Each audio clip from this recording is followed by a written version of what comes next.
দেশবন্ধু মহাবিদ্যালয়, centre for research preservation of cultural heritage এবং ইতিহাস বিভাগের পক্ষ থেকে আপনাদের সকলকে স্বাগত জানাই। আজকে আমরা যে দিনটা সেলিব্রেট করব সেটা হচ্ছে আমাদের বহু দিনের ইচ্ছা। প্রিন্সিপাল স্যার জানেন যে আমরা রাঢ়বঙ্গের একটা আর্কাইভ তৈরি করবার আমাদের বহু দিনের ইচ্ছা ছিল। সাধারণত আমরা আর্কাইভ দেখেছি কলকাতায় বা বড় বড় মেগা সিটিগুলোতে, যে কারণে গ্রামের বা জেলা ভিত্তিক আর্কাইভসগুলো বা নিউজ পেপারগুলো অবহেলিত হয়। আমাদের বহুদিনের ইচ্ছা ছিল যে এইটা নিয়ে একটা আর্কাইভ তৈরি করব। এই কাজটা আমাদের শেষ হয়ে যায়নি। আমরা প্রাথমিকভাবে নতুন চিঠি, বর্ধমান বার্তা, দামোদর, যে বিখ্যাত কাগজগুলো, বর্তমানে প্রথম নিউজ পেপার দামোদর, সেইগুলোর আমরা আর্কাইভ তৈরি করতে পেরেছি এখন পর্যন্ত। আজ সেটার আনুষ্ঠানিক উদ্বোধন আমরা করব এবং এইটা আজ থেকে জেলার এবং সারা ভারতে, সারা রাজ্যের গবেষকদের জন্য উন্মুক্ত হয়ে গেল। সবাই এখানে এসে এই নিউজ পেপারগুলো ব্যবহার করে গবেষণা করতে পারবে। এখন আমি দেখে নেব ডক্টর শ্রেয়সী চৌধুরী ম্যাডামকে সমগ্র অনুষ্ঠানটি পরিচালনা করার জন্য।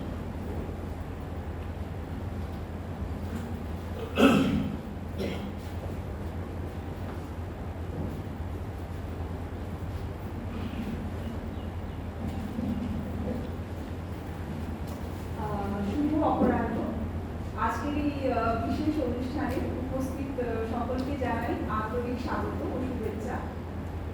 আজ আমরা এক গুরুত্বপূর্ণ ঐতিহাসিক মুহূর্তের সাক্ষী। বর্তমানে 1936 থেকে 2000 সালে স্থানীয় সংবাদপত্র সমূহের ডিজিটাল আর্কাইভ উদ্বোধনের মাধ্যমে আমরা কেবল অতীতকে সংরক্ষণ করছিলাম, ভবিষ্যৎ প্রজন্মের জন্য জ্ঞান ও ইতিহাসের এক মূল্যবান ভাণ্ডার গড়ে তুলেছি। সময়ের সঙ্গে সঙ্গে কাগজ নষ্ট হয়ে যায়, অক্ষর মুছে যায়, আর অমূল্য তথ্য হারিয়ে যাওয়ার আশঙ্কা বাড়ে। সেই কারণে এই ডিজিটাল আর্কাইভ অত্যন্ত তাৎপর্যপূর্ণ। ডিজিটাল সংরক্ষণের মাধ্যমে আজকের এই উদ্যোগ গবেষক, ছাত্র ছাত্রী, শিক্ষক, সাংবাদিক এবং আগামী প্রজন্মের কাছে অতীতকে সহজলভ্য করে তুলবে। এবার আমি অনুরোধ করব আমাদের সম্মানিত অতিথিবৃন্দ এবং মাননীয় অধ্যক্ষ মশাইকে মঞ্চে আসন গ্রহণ করার জন্য।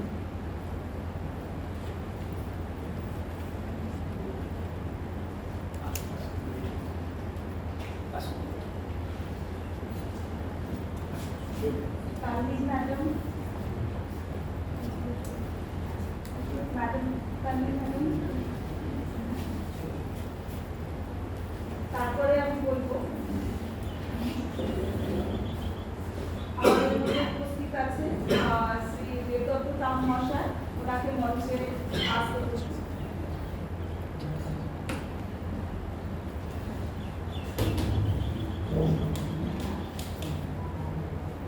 শ্রী সঞ্জীব চক্রবর্তী মহাশয় এবং শিবানন্দ পাল মহাশয়কে মঞ্চে আসতে বলবো।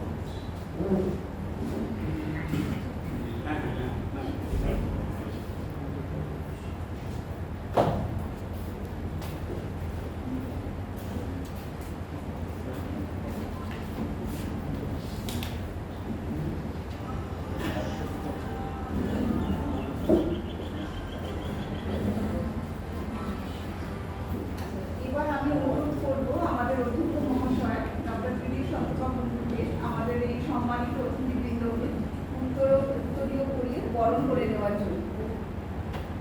সায়ন্তনী, তুমি আছো? একটু এসো।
শিবানন্দ পাল মহাশয়কে।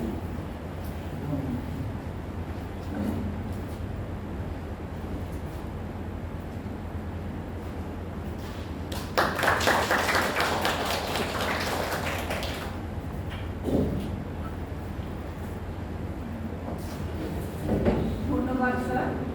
এবার আমি অনুরোধ করব মাননীয় অধ্যক্ষ মহাশয়কে স্বাগত বক্তব্যের মাধ্যমে প্রিন্সিপালকে প্রেসিডেন্ট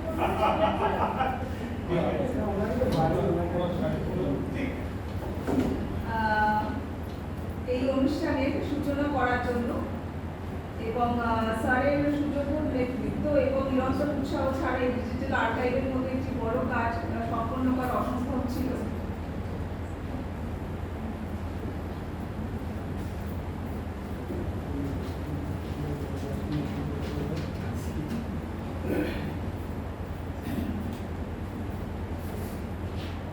শুভ অপরাহ্ন। দেশবন্ধু মহাবিদ্যালয়ের পক্ষ থেকে আমাদের আমন্ত্রিত অতিথিদের প্রথমেই স্বাগত জানাই। আমন্ত্রিত অতিথিদের মধ্যে উপস্থিত আছেন আমার অত্যন্ত প্রিয় একজন মানুষ, বর্ধমান বিশ্ববিদ্যালয়ের ইতিহাসের অধ্যাপিকা ডক্টর তনবীর নাসরিন। আছেন শ্রীযুক্ত দেবদত্ত দা, যার আন্তরিক সাহায্য এবং সহযোগিতা ছাড়া এই আর্কাইভের সবচেয়ে পুরনো দুষ্প্রাপ্য অংশটি আমাদের কাছে অধরা থেকে যেত এবং ইতিহাসের একটি অত্যন্ত মূল্যবান উপাদান তাদের গর্ভে তুলিয়ে দিত। আমি যখন বন্দে হয়ে দাশরথিতা সম্পাদিত পত্রপত্রিকাগুলির সন্ধান করছি, তখন শ্রীযুক্ত সঞ্জীব চক্রবর্তী দেবদত্ত বাবুর সঙ্গে আমার যোগাযোগ করিয়ে অশেষ উপকার করেন। সঞ্জীবদা, অনেক অনেক ধন্যবাদ এর জন্য আপনাকে। এখানে উপস্থিত থাকার কথা ছিল নতুন চিঠির সম্পাদক মণ্ডলীর একজন ডক্টর সুকৃতি ঘোষালের, যদিও অনিবার্য কারণে তিনি রাজ্যের বাইরে যাওয়ার জন্য তিনি এখানে উপস্থিত থাকতে পারেননি। এবং নতুন চিঠি পত্রিকার সঙ্গে যার নাম অঙ্গাঙ্গিকভাবে যুক্ত, তিনি হলেন আমার একজন মাস্টারমশাই অধ্যাপক জ্যোতির্ময় ভট্টাচার্য। অসুস্থতার কারণে তার পক্ষেও আসা সম্ভব হলো না। তার সঙ্গে আমার কথা হয়েছে এবং তিনি খুবই খুশি হয়েছেন, যা একজন ছাত্র হিসেবে আমার কাছে এটা একটা বড় প্রাপ্তি। তবে এখানে নতুন চিঠি পত্রিকার পক্ষ থেকে উপস্থিত আছেন শ্রীযুক্ত শিবানন্দ পাল, আব্দুল সবুর, যারা, এবং আরেকজনের কথা না বললেই নয়, তিনি হচ্ছেন দীনেশ ঝা। দীনেশ দা আমারই একজন সিনিয়র এবং নতুন চিঠি পত্রিকার সঙ্গে ভীষণভাবে যুক্ত, এবং এই যে ডিজিটাল আর্কাইভ তৈরি হচ্ছে, সমস্ত যোগাযোগ দীনেশ দার মাধ্যমেই হয়েছিল।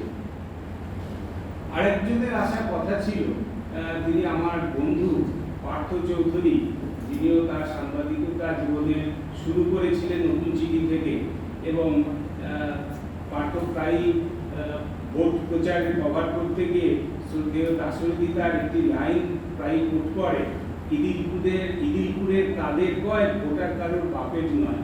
তো সেই দাশরথিতার পত্রপত্রিকাগুলো আজকে আমরা ডিজিটাইজ করতে পেরেছি, এটা একটা বিরাট ভালো লাগার জায়গা আমার কাছে।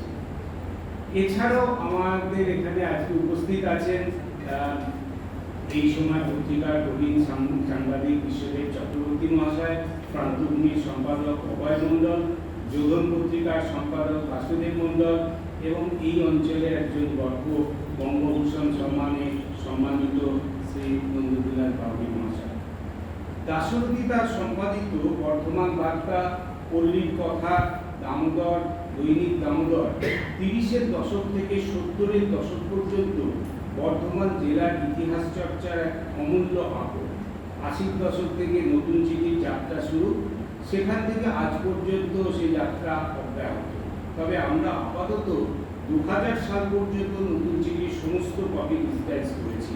সুতরাং এই 20 বছর বর্তমানের হাল হকিকত জানা যাবে নতুন প্রতির পাতা স্ক্রোল করলে। আপাতত 5টি পত্রিকা নিয়ে আমাদের এই ডিজিটাল আর্কাইভের যাত্রা আরম্ভ। ধীরে ধীরে জেলার অন্যান্য পত্রপত্রিকাগুলোকেও এই আর্কাইভের আওতায় আনার চেষ্টা করা হবে।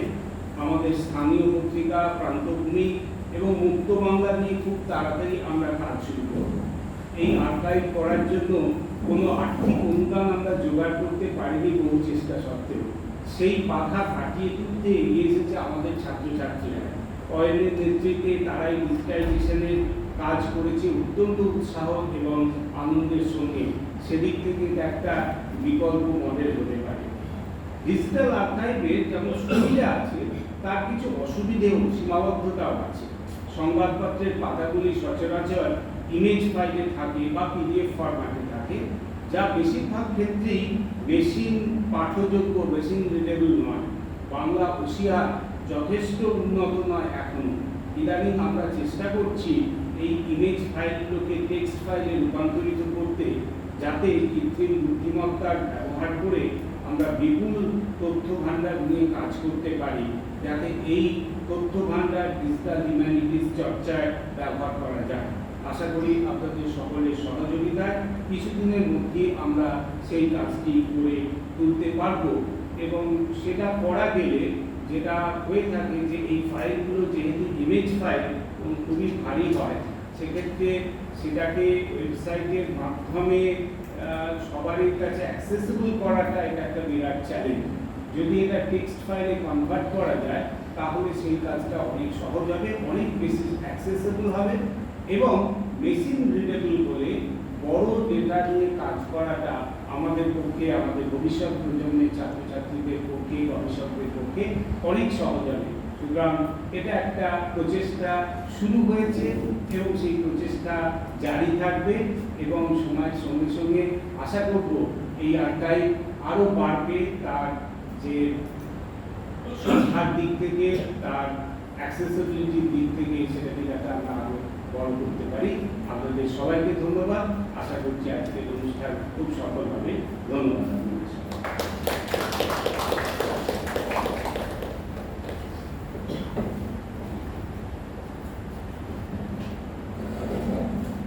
ধন্যবাদ স্যার। আজকের এই বিশেষ অনুষ্ঠানে আমাদের প্রধান অতিথি হয়ে উপস্থিত আছেন বিশিষ্ট শিক্ষাবিদ এবং গবেষক অধ্যাপিকা ডক্টর সঈদ তানভীর নাসরিন। ডক্টর সঈদ তানভীর নাসরিন বর্তমান বিশ্ববিদ্যালয়ের ইতিহাস বিভাগের অধ্যাপিকা। তিনি প্রেসিডেন্সি কলেজ, যাদবপুর বিশ্ববিদ্যালয় এবং জেএনইউ বিশ্ববিদ্যালয়ের প্রাক্তনী। জেন্ডার স্টাডিজ তার প্রধান গবেষণার ক্ষেত্র। তিনি 11 বছর ধরে বর্তমান বিশ্ববিদ্যালয়ের উইমেন স্টাডিজ বিভাগে বিভাগীয় প্রধান হিসেবে দায়িত্ব পালন করেছেন। স্নাতকোত্তরের স্তরে ডক্টর নাসরিন 27 বছরের বেশি সময়ের শিক্ষকতার অভিজ্ঞতা রয়েছে। তিনি একাধিক এমফিল এবং পিএইচডি গবেষণার তত্ত্বাবধান করেছেন এবং নিজস্ব বেশ কিছু গবেষণাপত্র ও গ্রন্থ প্রকাশিত হয়েছে। তিনি দেশের বিভিন্ন বিশ্ববিদ্যালয়ের বিশেষজ্ঞ হিসেবে কাজ করেছেন এবং বিদেশের একাধিক বিশ্ববিদ্যালয় ভিজিটিং স্কলার হিসেবে যুক্ত ছিলেন, যার মধ্যে ইউনিভার্সিটি অফ সাউথ প্যাসিফিক এবং অস্ট্রেলিয়ান ন্যাশনাল ইউনিভার্সিটি উল্লেখযোগ্য।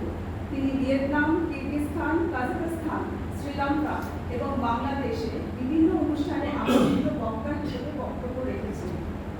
অধ্যাপিকা নাসরিন মার্কিন যুক্তরাষ্ট্রের স্টেট ডিপার্টমেন্টের থেকে ডি-র্যাডিক্যালাইজেশন বিষয়ে প্রশিক্ষণ প্রাপ্ত। তিনি কণ্ঠস্বর নামে একটি পত্রিকা সম্পাদনা করেন, যা প্রান্তিক নারীদের কথা তুলে ধরার কাজ করে।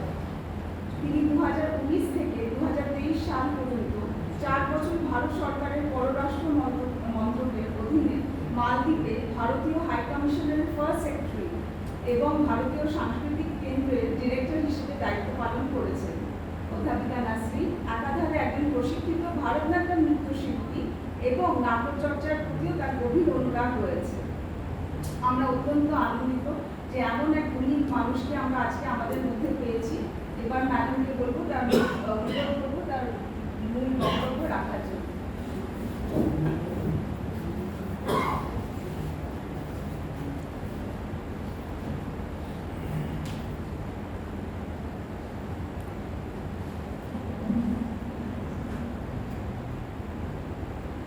এই সভায় যারা রয়েছেন উপস্থিত, আমার শ্রদ্ধাভাজন, প্রীতিভাজন, স্নেহভাজন এবং স্নেহভাজন সকলকে পর্যায়ক্রমে আমার অভিবাদন, অভিনন্দন, নমস্কার, ধন্যবাদ।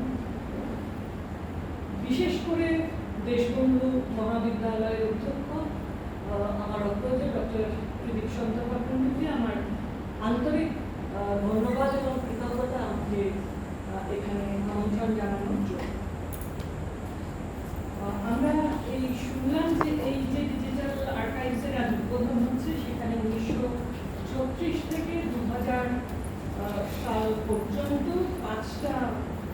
স্থানীয় সংবাদপত্র বর্তমান বার্তা পত্রিকা দামোদর, দৈনিক দামোদর এবং লোকভারতী তার ডিজিটাইজেশন সম্পন্ন হয়েছে। সেই আর্কাইভ আজ উদ্ঘাটিত লোকার্পিত। এবং যেটা শুনলাম সেটা হচ্ছে যে আমরা যে এক্সকিউজ দিয়ে থাকি সর্বদা যে আমাদের রিসোর্স নেই, ফান্ডিং আসবে তারপরে কাজ হবে, ফান্ডিং নেই কী করে কাজ করব, এটা আমরা বুঝলাম। আমি আবার নতুন করে বুঝলাম, কারণ আমিও চেষ্টা করি জীবনে কোনো ধরনের এক্সকিউজ না দেওয়ার। যে পৃষ্ঠপোষকতা আসবে কবে তার অপেক্ষা করে কাজ থামিয়ে রাখাটা বোধহয় খুব অ্যাডভাইজেবল নয়। এবং এই যে কথা অধ্যক্ষ বললেন যে ইন্টারনাল রিসোর্সেস মোবিলাইজ করে ছাত্রছাত্রীদের সহযোগিতা, অধ্যাপকদের পরিচালনায় এবং অবশ্যই প্রিন্সিপাল স্যারের নির্দেশনা যে এই ডিজিটাল আর্কাইভস হয়েছে, এই কথাটা শুনে আমি মুগ্ধ এবং অভিভূত হই। কারণ সর্বদাই আমরা খোঁজবার চেষ্টা করি ফান্ডিং আসবে কবে, তারপরে কাজ শুরু হবে, ফান্ডিং তো পাচ্ছি না, আমরা তো অ্যাপ্লাই করেছি। This are all excuses basically. এই আপনারা শুনলেন যে আমি 4 বছর বিদেশ মন্ত্রকে কাজ করেছি এবং সেখানেও একটা কথা আমাদের বারবার শেখানো হতো যে যেটুকু রিসোর্সেস আছে সেটুকু নিয়ে কাজ করতে হবে। এবং আমরা শিক্ষা জগতেও বারবার সেটাই করা উচিত বলে মনে করি, কিন্তু চারপাশের বিভিন্ন সময় আরও অনেক কথা শুনে কাজেই এই উদাহরণ, এই দৃষ্টান্ত আমাকে প্রণত করেছে আপনাদের অধ্যবসায়ের প্রতি এবং তার জন্য আপনাদের অসংখ্য কৃতজ্ঞতা। আপনারা শুনলেন যে আমিও একটা ছোট কাগজ সম্পাদনা করি, খুব রেগুলারলি যে বার করতে পারি এমন নয়, যাতে প্রান্তিক মেয়েরা লেখে, মূলত মুসলমান মেয়েরা লেখে, যাদের কথা পরিবারেই কেউ শোনে না, কাজেই বৃহত্তর সমাজ তাদের কথা জানবে, তাদের অ্যাসপিরেশন কী, তাদের ফ্রাস্ট্রেশন কী, তাদের ওয়ার্ল্ড ভিউজ কী, সেগুলো অন্তত একটা মঞ্চ দেওয়া। পার্টিকুলারলি এই স্তরের মেয়েদের কাছে ছাপার অক্ষরে নিজের নামটা দেখাটাই এত বড় বিষয়। সেগুলো সম্পাদনার, পত্রিকা সম্পাদনার বিভিন্ন স্তরে আমি বুঝেছি এটাও বুঝেছি যে আজও পর্যন্ত পত্রিকায় লেখা ছাপা হবে, এটাও কিন্তু একটা ভীষণ পেট্রিয়ার্কাল মিশন। আমাকে অনেকেই বলে থাকেন যে তানভীর অত্যন্ত ঝগড়ুটে মহিলা, মানে ঝগড়ুটে মেয়ে বলে, এবং যেখানে ঝগড়ার পিছনে নেই সেখানেও সে বেড়াল থেকে ফেমিনিজমের ঝুলি থেকে ঝগড়ার বেড়াল বার করবেই। দেখুন, এই যে পত্রপত্রিকায় লেখা, এই বিষয়টাও কিন্তু একটা ভীষণ পেট্রিয়ার্কাল ইনিশিয়েটিভ, ভীষণ একটা পুরুষতান্ত্রিক ইনিশিয়েটিভ। তাতে বিভিন্ন সময়ে মেয়েরা সংযুক্ত হয়েছেন ঠিকই, এবং লেখার যে পারমিশন বেসিক্যালি বাড়ি থেকে, তাহলে বলবেন আপনারা নিশ্চয়ই বলতে পারেন যে এই স্থানীয় পত্রপত্রিকার কি মহিলা সম্পাদক ছিলেন না বা নেই? নিশ্চয়ই আছেন, আমিই তো আছি। কিন্তু আজও পর্যন্ত কত মহিলাকে লেখবার আগে, সম্পাদনা তো ভুলে যান, লেখবার আগে বাড়ি থেকে পারমিশন পান না তারা। বাড়ির লোকেরা মনে করেন যে এটা অভাবনীয় বিষয়। 2026 সালে আমি আপনাদের বলছি, কিন্তু যদি আপনারা আমায় বিশ্বাস করেন যে সেই পারমিশনটুকু আজও পর্যন্ত অনেক মেয়ে বাড়ি থেকে পান। কাজেই সেই অবস্থায় দাঁড়িয়ে একটা ডিজিটাইজড আর্কাইভ তৈরি হয়েছে স্থানীয় পত্রপত্রিকা, এটা একটা বিশাল বিষয়। এবং চিত্তরঞ্জনের মতো জায়গায় এই আর্কাইভ তৈরি হয়েছে, এটাই কিন্তু কেন্দ্রকে চ্যালেঞ্জ করার প্রান্তের প্রথম উদাহরণ, মানে challenging the core from the periphery বলে আমি মূলত ইতিহাসের ছাত্র। ইতিহাসে আমরা উপাদান নিয়ে কাজকর্ম করি। আমি মূলত ইতিহাস পড়লাম কারণ আমি এখন অনেকখানি ডাইভার্সিফাই করে গেছি জেন্ডার স্টাডিজে, কিন্তু ইতিহাসের উপাদানটা তো আমাদের খুব গুরুত্বপূর্ণ একটা বিষয়। যে কথাই বলি সেটাকে সাবস্ট্যান্সিয়েট করতে হয় সূত্র দিয়ে, উপাদান দিয়ে। সেই উপাদান খুঁজে পেতে নব্য রিসার্চাররা যে হয়রান হয়ে যান, সেটা এই আর্কাইভ অনেকাংশে সমাধান করবে বলে মনে করতে পারি। এবং গোটা 20 শতক জুড়ে সম্পাদক, প্রকাশক, পাঠক, লেখক, এত মানুষের রক্ত, ঘাম, অর্থ যে প্রকল্পগুলোর সঙ্গে জড়িত ছিল, সেই প্রকল্পগুলো কিভাবে রিফ্লেক্টেড হয়েছে সেই সোর্সেসগুলো তাদের কাছে গিয়ে পৌঁছবে। আমরা ইতিহাসে দুটো কথা বলি, হিস্ট্রি ফ্রম অ্যাবাভ আর হিস্ট্রি ফ্রম বিলো। এই যে নিচে থেকে ইতিহাস চর্চা করা, সাবঅর্ডিনেট স্টাডিজই শুধু নয়, মানে নিম্নবর্গের ইতিহাস চর্চাই শুধু নয়, বিভিন্নভাবে এই হিস্ট্রি ফ্রম বিলোকে যদি আমরা দেখবার চেষ্টা করি, লোকাল রিজনাল হিস্ট্রি, আঞ্চলিক ইতিহাস, স্থানীয় ইতিহাসের নিরিখেও যদি দেখবার চেষ্টা করি, তাহলে সেখানেও কিন্তু এই উপাদানগুলো খুব গুরুত্বপূর্ণ। গ্রামের ইতিহাস এখানে উঠে আসবে, প্রান্তিকতার ইতিহাস অবশ্যই উঠে আসবে, কারণ আপনি যদি আর্কাইভ খোঁজেন সেখানে একটা গ্রামের ইতিহাস খুঁজে পাওয়া কিন্তু খুব মুশকিল। যতক্ষণ না পার্টিকুলারলি, যেহেতু আমার কাজ মুসলমান মহিলাদের নিয়ে আমি গবেষণা করেছি, যতক্ষণ পর্যন্ত না তারা কোনো অপরাধের সঙ্গে যুক্ত হচ্ছে ততক্ষণ পর্যন্ত তো তাদের নাম আর্কাইভে যাওয়ার কোনো কারণ নেই। কাজে তাদের লিভড রিয়ালিটিসগুলো রিফ্লেক্টেড হওয়ার কিন্তু কোনো সুযোগ খুব ছিল না। কিন্তু এই ছোট ছোট পত্রপত্রিকাগুলো, আমি বারবার এই উদাহরণটা দিচ্ছি কারণ আমি এটা নিয়ে কাজ করেছি, কারণ ইনসাইডার্স পার্সপেক্টিভ বিষয়টা বলছি।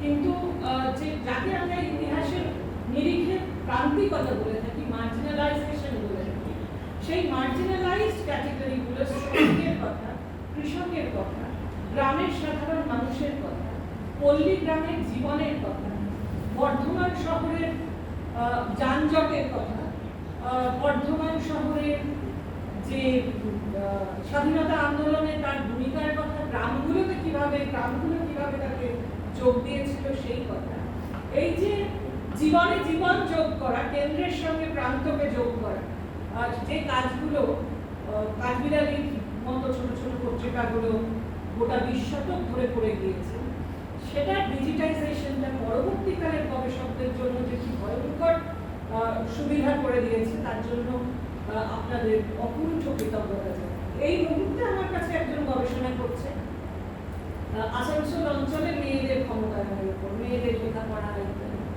কাজে এই পত্রপত্রিকাগুলো, স্থানীয় পত্রপত্রিকাগুলো যদি সে একসঙ্গে এক ছাদের নিচে ডিজিটাইজ পায়, তার জন্য মানে এর দুয়ারে ওর দুয়ারে ঘুরে বেড়ানোর কাজটা তার জন্য অনেকখানি সহজ হয়ে যাবে। কাজে এই যে উদ্যোগ আপনারা নিয়েছেন, সেই উদ্যোগের জন্য আপনাদের অনেক ইতিহাস আপনাদের কন্ট্রিবিউশনের কথা। আমি শেষ করবো যে কথাটা বলতে, সেটা যে আবার এটাকে যদি দুদিক থেকে দেখি, যে এই যে ডিজিটাইজড আর্কাইভ সেটা সোর্স হিসেবে কাজ করবে, আবার এই ডিজিটাইজড আর্কাইভটাই আসলে একটা গবেষণার বিষয় হতে পারে, যে এই পত্রপত্রিকাগুলোতে কি ধরনের বিষয় উঠে আসছিল, কি বিষয় নিয়ে লেখা হচ্ছিল, একটা সেই বিষয়গুলো মূল ইতিহাসকে কিভাবে ফিট করছে।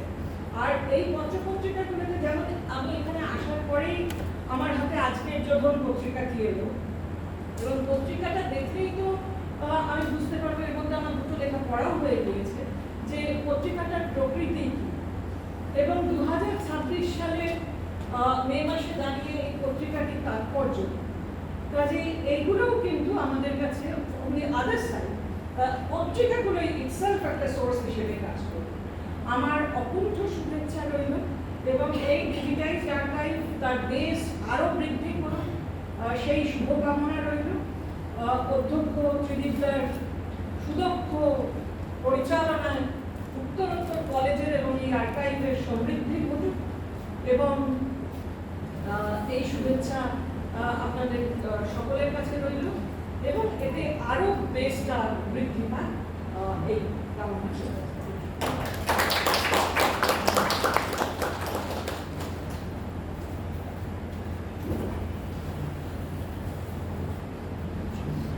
ধন্যবাদ ম্যাডাম আপনার মূল্যবান বক্তব্যের জন্য।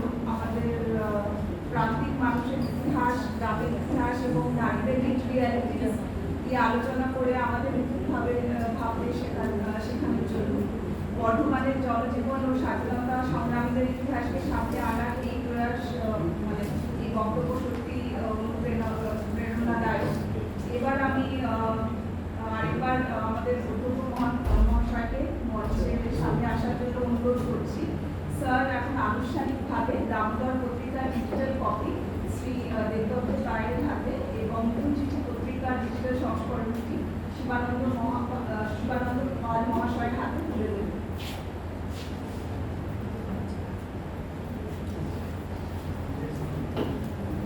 এইটুকু একটি পেনড্রাইভের মধ্যে আমাদের 36 থেকে 70-এর দশক পর্যন্ত দামোদর গ্রুপ অফ পত্রিকার সমস্ত ডিজিটাল ভার্সন কপি আমাদের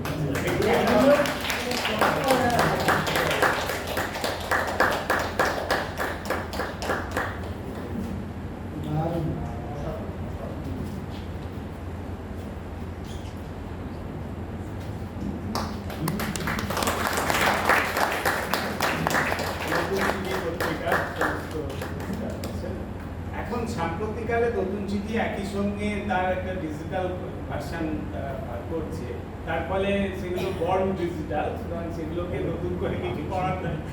যে পর্যন্ত আছে প্রিন্ট কপি সেগুলো, এবং ওর সঙ্গে নতুন চিঠির শারদ সংখ্যা, বিশেষ করে নতুন চিঠির শারদ সংখ্যাগুলো আমি যখন ছাত্র ছিলাম, কলেজ ইউনিভার্সিটিতে পড়েছি, অসাধারণ ভালো শারদ সংখ্যা এবং তাদের তারা লিখে প্রবন্ধের দিক দিয়ে খুব খুবই ছিল, এবং সেগুলোকেও একই সঙ্গে ডিজিটাইজ করা আরো ভালো আরো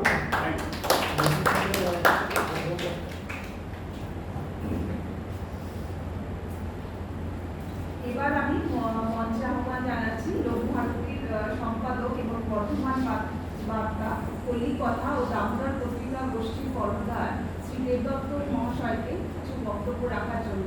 তার মতো একজন গুণী মানুষকে আমাদের মাঝে পেয়ে আমরা গর্বিত। আমি তাকে অনুরোধ করছি তাকে মঞ্চে এসে বলার জন্য।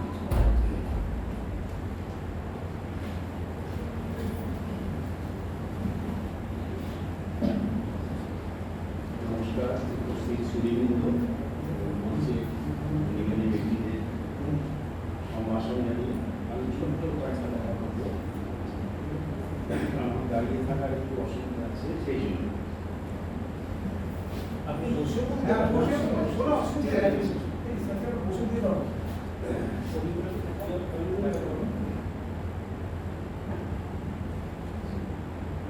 অবিভক্ত বাংলা বর্ধমান জেলার সর্বপ্রাচীন সংবাদপত্র যেটি বাংলা থেকে এসেছে পল্লীবাসী, সেই পল্লীবাসী রিজার্ভেশনের অভাবের জন্য অনেক কপি নষ্ট হয়ে গেছে শুনেছি। আমি মহাবিদ্যালয়ের মধ্যে খুব অনুরোধ করবো ওই পত্রিকার যদি কিছু অংশ বা শতবর্ষ উত্তীর্ণ পত্রিকা জেলা। এবার দেশবন্ধু মহাবিদ্যালয়ে যে এনাদের উদ্যোগে বিশেষ করে কর্মবিধি করব আমাদের দিদি বন্ধু মহাশয়কে centre for research and preservation of cultural heritage 2023 থেকে যে যাত্রা শুরু করেছে সেটাকে এগিয়ে নিয়ে যাওয়ার জন্য প্রাথমিকভাবে ওনাকে অভিনন্দন জানাচ্ছি। হ্যাঁ, যোগাযোগ ওর সঙ্গে হয়েছে, কালক্রমে যোগাযোগ হয়েছে ওনার পিতৃদেব বা ওনার শ্বশুরমশাই সবাই আমাদের দীর্ঘদিনের পরিচিত লোক।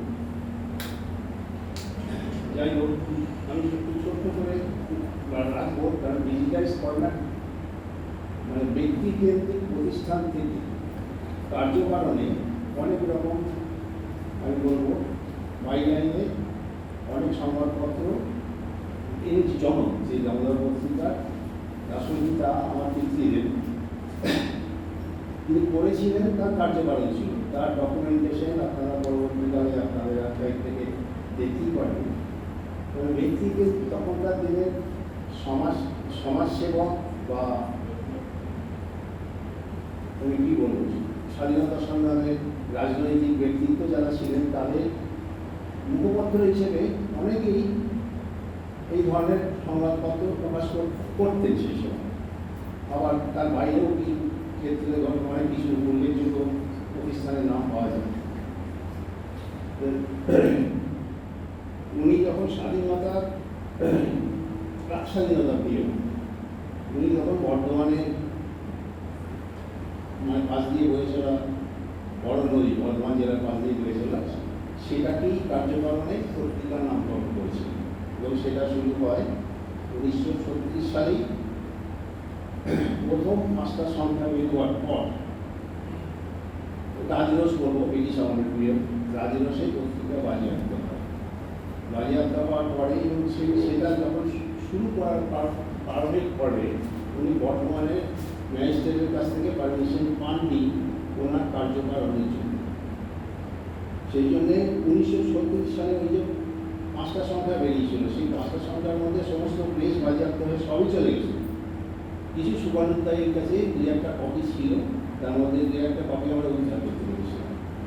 তার ছবি মানে ছবি আকারে সেই দুটোর মধ্যে একটা রেস্টোরাঁ হয়ে গেছে, নষ্ট হয়ে গেছে, আর একটা আমি বোধহয় পয়েন্টও দেখিয়েছিলাম, সেটার কপিটা আছে। তারপর 1938 সালে বর্ধমান বার্তা প্রকাশিত হয়। বর্ধমান থেকে প্রকাশিত প্রথমে হয়নি, কলকাতা থেকে হয়েছিল, কারণ এখানে রেজিস্ট্রেশন করা হয়। সেটা কিছুদিন চলার পরে কলকাতা থেকেও সেই উনি যা লিখতেন সেটা রাজরসের কারণে সেটাও বন্ধ হয়ে যায়। তারপরে 1940 সাল থেকে মানে প্রাক স্বাধীনতা পিরিয়ডে 1940 সালে পল্লীর কথা শুরু হয়, সেটাও পাক্ষিক রূপে প্রথমে কলকাতা থেকেই যেত। সেই সমস্ত কপি আমরা অনেক যত্ন করে রাখার চেষ্টা করেছি, কিন্তু এখন আর যত্নে সেটা রাখার মতো কন্ডিশনে নাই। সেই জন্যে পল্লীর কথা ওই স্বাধীনতা এবং যখন দেশের স্বাধীনতা সংগ্রাম শুরু হয় ওই সময় তিনি রাজনৈতিক ব্যক্তিত্ব যেহেতু ছিলেন, ওই সময় তিনি ওই কাগজেতে মানে একটা ক্যাপশন দিয়ে ওই সময় পিরিয়ডটার জন্য স্বাধীনতার ঠিক আগে 42 বিপ্লবের সময় উনি ওসি ছাড়িয়া মসি ধরিলাম, এই মসি ছাড়িয়া ওসি ধরিলাম বলে ওই সময় ডিক্লেয়ার করে কাগজ বন্ধ করেন এবং 1947 সালে দেশ স্বাধীন হওয়ার পরে আবার নতুন করে ফিরে আসে, কোনো সময় পাক্ষিক রূপে, কোনো সময় সাপ্তাহিক রূপে, কোনো সময় অর্ধ সাপ্তাহিক। এবার যেহেতু ব্যক্তিকেন্দ্রিক প্রতিষ্ঠান, সেই জন্য উনি মারা গেছেন 1980 সালে। ততদিন পর্যন্ত কিছু কিছু চলেছিল এবং সর্বোপরি 1973 সাল থেকে উনি বর্ধমান জেলার প্রথম দৈনিক প্রকাশ করেন। সেটা চলেছিল ওই 80 সালে, মানে উনি মারা যাওয়ার পরে কিছুদিন রান করেছিল। কিন্তু যেটা হয় সেটা চলিত কোথায় পরবর্তী প্রজন্ম দায়িত্ব না নিলে বা সুচারুভাবে পরিচালনা করতে না পারলে বন্ধ হয়ে যায়। সেই বন্ধ হয়ে যাওয়ার পিরিয়ডটা ওই সময়, একই সঙ্গে সেই সময় সাপ্তাহিক আমলেও চলেছে, দৈনিক আমলেও চলেছে। এবার পরবর্তী প্রজন্ম মানে পরবর্তী পরিস্থিতিতে দেশেতে ক্ষুদ্র সংবাদপত্র প্রকাশে যেহেতু ব্যক্তিকেন্দ্রিক প্রতিষ্ঠান, ক্ষুদ্র সংবাদপত্র আর পরিচালনা করা যায়নি। এর মধ্যে আমার পূর্ণতা, উনি বর্তমানে পুস্তক ব্যবসায়ী ছিলেন, মূলত আমাদের ফ্যামিলি প্রকাশনা সংস্থা এবং পুস্তক ব্যবসায়ী এই হিসেবে পরিচিত। তার একেবারে আসানসোলে আমার কাকা, তার দোকান আছে পুস্তক ব্যবসায়ী, ওরাও প্রকাশনা কিছু কিছু করে দেয়। আর এই পূর্ণতা তো লোকভারতী বলে একটা, তখন কার্যকারণটা ছিল বর্ধমান বিশ্ববিদ্যালয় 60 সালে তৈরি হয়েছে। ওই সময়তে ভালো উপযোগী পাঠ্যপুস্তক বা রসদের অভাব ছিল। তো মূলত বিভিন্ন মহাবিদ্যালয়ের অধ্যাপকদের দিয়ে কিছু কিছু লেখা ওনাদের কাছ থেকে নিয়ে ছাত্রছাত্রী ওই লোকভারতী পত্রিকাটা, তার সঙ্গে জেলার কালচারাল এই এই এই উদ্দেশ্যটাকে মাথায় নিয়ে লোকভারতী শুরু হয়েছিল। সেটাও 1 দশক ম্যাক্সিমাম চলেছিল, সেটা বন্ধ হয়ে গেছে, ওটাও বন্ধ হয়ে গিয়েছিল। পরবর্তীকালে আমার ভাই মানে আমার কাকার ছেলে আর কি, ওর উদ্যোগে আমরা দেখলাম যে এইভাবে রেগুলার বেসিসে সংবাদপত্র বার করা, আর আমরা কর্মক্ষেত্রে বিভিন্ন জায়গায় চলে গেছি, আমাদের পরবর্তী প্রজন্ম তো এখানে নাই। ওর উদ্যোগে শুধু দেখলাম যে জার্নালটাকে যদি কোয়ার্টারলি একটা জার্নাল বার করা যায় গোটা বর্ধমান জেলাকে ধরে, তখন বর্ধমান জেলা বিভক্ত হয়নি, তো সেইটা আমরা শুরু করলাম 2012 থেকে। আমার পিতৃদেবের জন্ম শতবর্ষ একটা অনুষ্ঠান হয়েছিল লোকভারতীর, দ্বিতীয় পর্যায়ে প্রথম সংখ্যা বেরিয়েছিল। সেইটাতে আমরা ওটাকে দিয়ে শুরু করেছিলাম এবং সে তার পুরো, যদিও লোকভারতীর বীজ রেজিস্ট্রেশন এখন এরা করে উঠতে পারেনি, করবে এরপরে করি। তো প্রথম সংখ্যা যেটা বেরিয়েছিল 2012 সালে জন্ম শতবার্ষিকী সংখ্যা দাসবিতা, সেটা একটা সফট কপি আমরা প্রথম যেহেতু সংখ্যা আমরা নিজেরাই ব্যক্তিগত উদ্যোগে করেছিলাম, সেটা আমরা প্রশিক্ষককে হ্যান্ড ওভার করি, তোমাকে আমাদের দিলীপবাবুকে হ্যান্ড ওভার করেছি। তো সেটা আশা করি হার্ড কপি যতদিন, এবং সেটা 19 সাল পর্যন্ত চলে, কোভিড পিরিয়ডে বন্ধ হয়ে যায়। পরিচালনার অভাবও বলা যায়, আর কোভিড পিরিয়ডকেও দোষারোপ করা যায়। আমাদের ইচ্ছা আছে শুধু লোকভারতীটাকে টিকিয়ে রাখার জন্য। এরপরে আমরা ওটা একটা অনলাইন একটা করবো, মানে একটা সংখ্যা করবো, যেহেতু কোয়ার্টারলি ত্রৈমাসিক পত্রিকা হবে, আমরা একটু সময় দিলেই হবে, চেষ্টায় আছি। এছাড়া সেটা হয়ে গেলে আমরা আর ওই প্রথম 12 সালের দ্বিতীয় পর্যায়ে প্রথম সংখ্যাতে ওই দামোদরের জন্মপাতা বলে একটা লেখা আছে এই প্রথম ইস্যুতে। সেই জন্মপাতার ইস্যুটার সফট কপি আমি অনুরোধ করেছিলাম কলেজ কর্তৃপক্ষকে যে যদি আপনারা ডিসপ্লে করতে চান করবেন, আর তা না হলে হার্ড কপি ওই 2012 থেকে 19 সাল পর্যন্ত কলেজের কাছে আছে। প্রাথমিকভাবে যাদের প্রয়োজন হবে আপনারা দেখতে পাবেন। ডিজিটাল যেটা হয়ে গেলে তো ওপেন টু অল হয়েই। এই হলো। ধন্যবাদ দিলীপ তোমার উদ্যোগের জন্য। নমস্কার। এটা তো এত সুন্দর করে, মানে একটা সময় আমরা খুবই চেষ্টা করছিলাম কি করে এই পত্রিকাটা সন্ধান করা যায়, কার কাছে থাকতে পারে। উনি এত সুন্দর করে সেগুলো আমাদের হাতে তুলে দিয়েছেন যে আমাদের আর কিছু করতে ভাবতে হয় না। আপনাকে অনেক ধন্যবাদ, কারণ এটা শুধু তো আপনার পারিবারিক সম্পত্তি নয়, এটা আমরা মনে করি এটা আমাদের সবারই সম্পত্তি, এবং আমাদের পরবর্তী প্রজন্মের গবেষকরা তার সুযোগটা দিক দেখুন, কাজ করুন। এই প্রসঙ্গে বলি যে আমি ব্যক্তিগতভাবে আমাদের গোটা ফ্যামিলি প্রকাশনা কেন্দ্রিক, মুদ্রণ কেন্দ্রিক এবং কি বলবো সাংবাদিকতা কেন্দ্রিক প্রতিষ্ঠান চালায়, এখনো চলছে। কিন্তু আমাদের পরবর্তী প্রজন্ম কেউ আগ্রহী নয়, হয়তো অনেকে তো এখানে থাকি। আমার যেটা বক্তব্য দিদির কাছে, যে আমার ইচ্ছা ছিল, ওকে প্রাথমিকভাবে ব্যক্তিগতভাবেও বলেছি, যদি আপনাদের এই সেন্টারের উন্নতি সাধন হয় ভবিষ্যতে প্রিজার্ভেশনের জন্য, তাহলে আমাদের এই যে কটা পত্রিকা প্রতিনিধি হয়ে আমি এখানে উপস্থিত আছি, আমাদের মূল কপিগুলো প্রিজার্ভেশনের জন্য এই মহাবিদ্যালয়কে দিতে চাই। এবার আমরা রাখতে পারবো না। নমস্কার।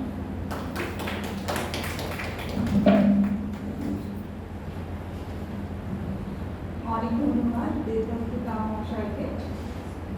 আমরা এবার আমাদের পরবর্তী বক্তা বিশিষ্ট গবেষক শ্রী সঞ্জীব চক্রবর্তী মহাশয়, তিনি লোককথা পত্রিকার সম্পাদকীয় বোর্ডের অন্যতম সদস্য হিসেবে যুক্ত আছেন। আমি শ্রী চক্রবর্তী মহাশয়কে আমাদের উদ্দেশ্যে কিছু বলার জন্য অনুরোধ করছি।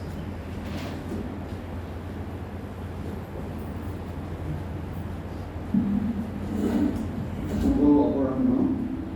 মঞ্চের উপবিষ্ট বিশিষ্টজনেরা এবং প্রেক্ষাগৃহে উপস্থিত সকলকে যথাযোগ্য সম্মান জানিয়ে আমার এই সংক্ষিপ্ত বক্তব্য আমি পেশ করছি। সংক্ষিপ্ত কথাটার একটা ঐতিহাসিকতা আছে। প্রথম যখন কম্পিউটার চালু হয় তার আয়তন ছিল সম্ভবত পরের মতো। আজকে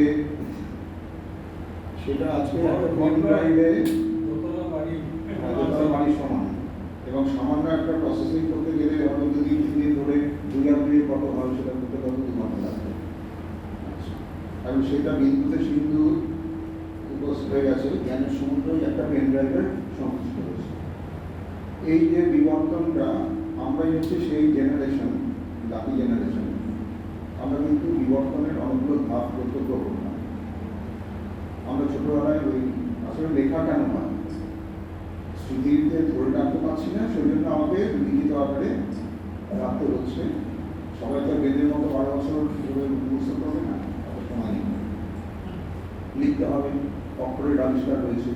এবার সেটাকে অক্ষরটাকে ধরে রাখবার জন্য নানা রকম কৌশল তৈরি করা হচ্ছে। আমরা ছোটবেলায়, আমার আগের জেনারেশন খাগের কলমে আমরা লিখি, আমরা কাঠের হ্যান্ডেল ছিল, লিখ ছিল, কামির বড়ি ছিল, ব্যবহার করেছি। হাতে লেখা মৎস্য করেছি, স্কেচ পেন্সিল। আগে তাল পাতার কথা শুনেছি, কলা পাতার কথা শুনেছি। তার পরবর্তীকালে কাগজ হলো, ফাউন্টেন পেন হলো, ডট পেন হলো। এখন আমরা ট্যাবে লিখি এবং লিখিও না, সফটওয়্যার দিয়ে আমরা ভয়েস টু টেক্সট করি। এই বিবর্তনটা আমাদের চোখের সামনে হলো, এবং সেটাকে স্টোরেজের জন্য আমরা দেখেছি যে সে ফ্লপি ডিস্ক, সেটা এতটাই খারাপ ছিল যে ঘর থেকে অন্য ঘরে নিয়ে যেতে গেলেই মাঝখানে খারাপ হয়ে গেছে। তারপরে এলো ডিস্ক এলো, তারপরে ডিভিডি এলো, আরও কিছু সব এলো। পত্রিকা দেখালো সেগুলো কোথায় চলে গেল। টেপের কথা বলেছি, আগে ছিল সে বড় বড় স্কুলের মতো টেপ ছিল, তারপর সেটা হচ্ছে ক্যাসেট এলো, সেটাও চলে গেল। তারপরে এলো কোথায় সেই আমরা গ্রামাফোনের ডিসপ্লে কথা দেখেছি, সেটাও চলে গেল। এসব ক্যাসেট এই বিবর্তনটা আমাদের চোখের সামনে হয়েছে। তাই আমরা হচ্ছে সেই লাকি জেনারেশন। এখন যারা ছাত্ররা রয়েছে তারা একটা রেডিমেড জিনিস দেখতে পাচ্ছে। আমাদের বাবা ঠাকুর দ্বারা পুরনো জিনিসগুলো দেখেছে, কিন্তু আমরা ওই মাছ এদিকেও পাওয়া আছে, ওদিকেও পাওয়া আছে, আমরা চলে গেলে অনেক কিছু হারিয়ে যাবে। এবার ডিজিটাল লাইব্রেরি ব্যবহারটা আমরা করে থাকি। যারা ইন্ডিপেন্ডেন্টলি কোনো প্রতিষ্ঠানের সঙ্গে যুক্ত না হয়ে এই মানে পাগলামির বসে মানে এই কাজ পরিবারের মতো গবেষণা করি, ক্ষেত্র সমীক্ষা করি, এবং চোখে দেখলাম সেটা তাৎপর্য বুঝতে গেলে আমাদের কিছু বইপত্র দরকার হয়। ওইখানে একটা পিঠের থান আছে, ওইখানে শুয়োর চড়ে, ওইখানে গরু চড়ে, ওইখানে একটা খেজুর গাছ আছে, এমনি করে অনেকে ক্ষেত্র সমীক্ষা করে দেন, আর সেটা একটা কোন দরকার আছে। কিন্তু তার তাৎপর্য বুঝতে গেলে একটু ব্যাকগ্রাউন্ড লাগবে, বইপত্র লাগবে, এবার সেই বইপত্র পাবো কোনো ইউনিভার্সিটি বা কলেজ বা প্রতিষ্ঠানের সঙ্গে যুক্ত থাকলে বইগুলো আমরা পেতে পারি। সেও না যোগাযোগ করে একটা লাইব্রেরিতে অ্যাক্সেস করলাম, কিন্তু সারা পৃথিবীর বিভিন্ন জায়গাতে যত বই ছড়িয়ে আছে সেগুলো পাবো কোথায়? সেটাও ইন্টারনেটের প্রোগ্রামে ইন্টারনেট আর্কাইভ পেলাম, গুগল এলো, গুগল প্রজেক্ট গুটেনবার্গ, এবং পরবর্তীকালে আরও বিভিন্ন প্রতিষ্ঠান তারা কী করছে, ডিজিটাল আর্কাইভ তৈরি করছে। আজকে মহাবিদ্যালয়ে যে ডিজিটাল আর্কাইভটা তৈরি করলো একটা ঐতিহাসিক মুহূর্ত, তার সাক্ষী থাকতে পেরে নিশ্চয়ই আমাদের ভালো হচ্ছে। এবার যোগাযোগটা কী করে হলো? এটা আমাদের সামাজিক মাধ্যম।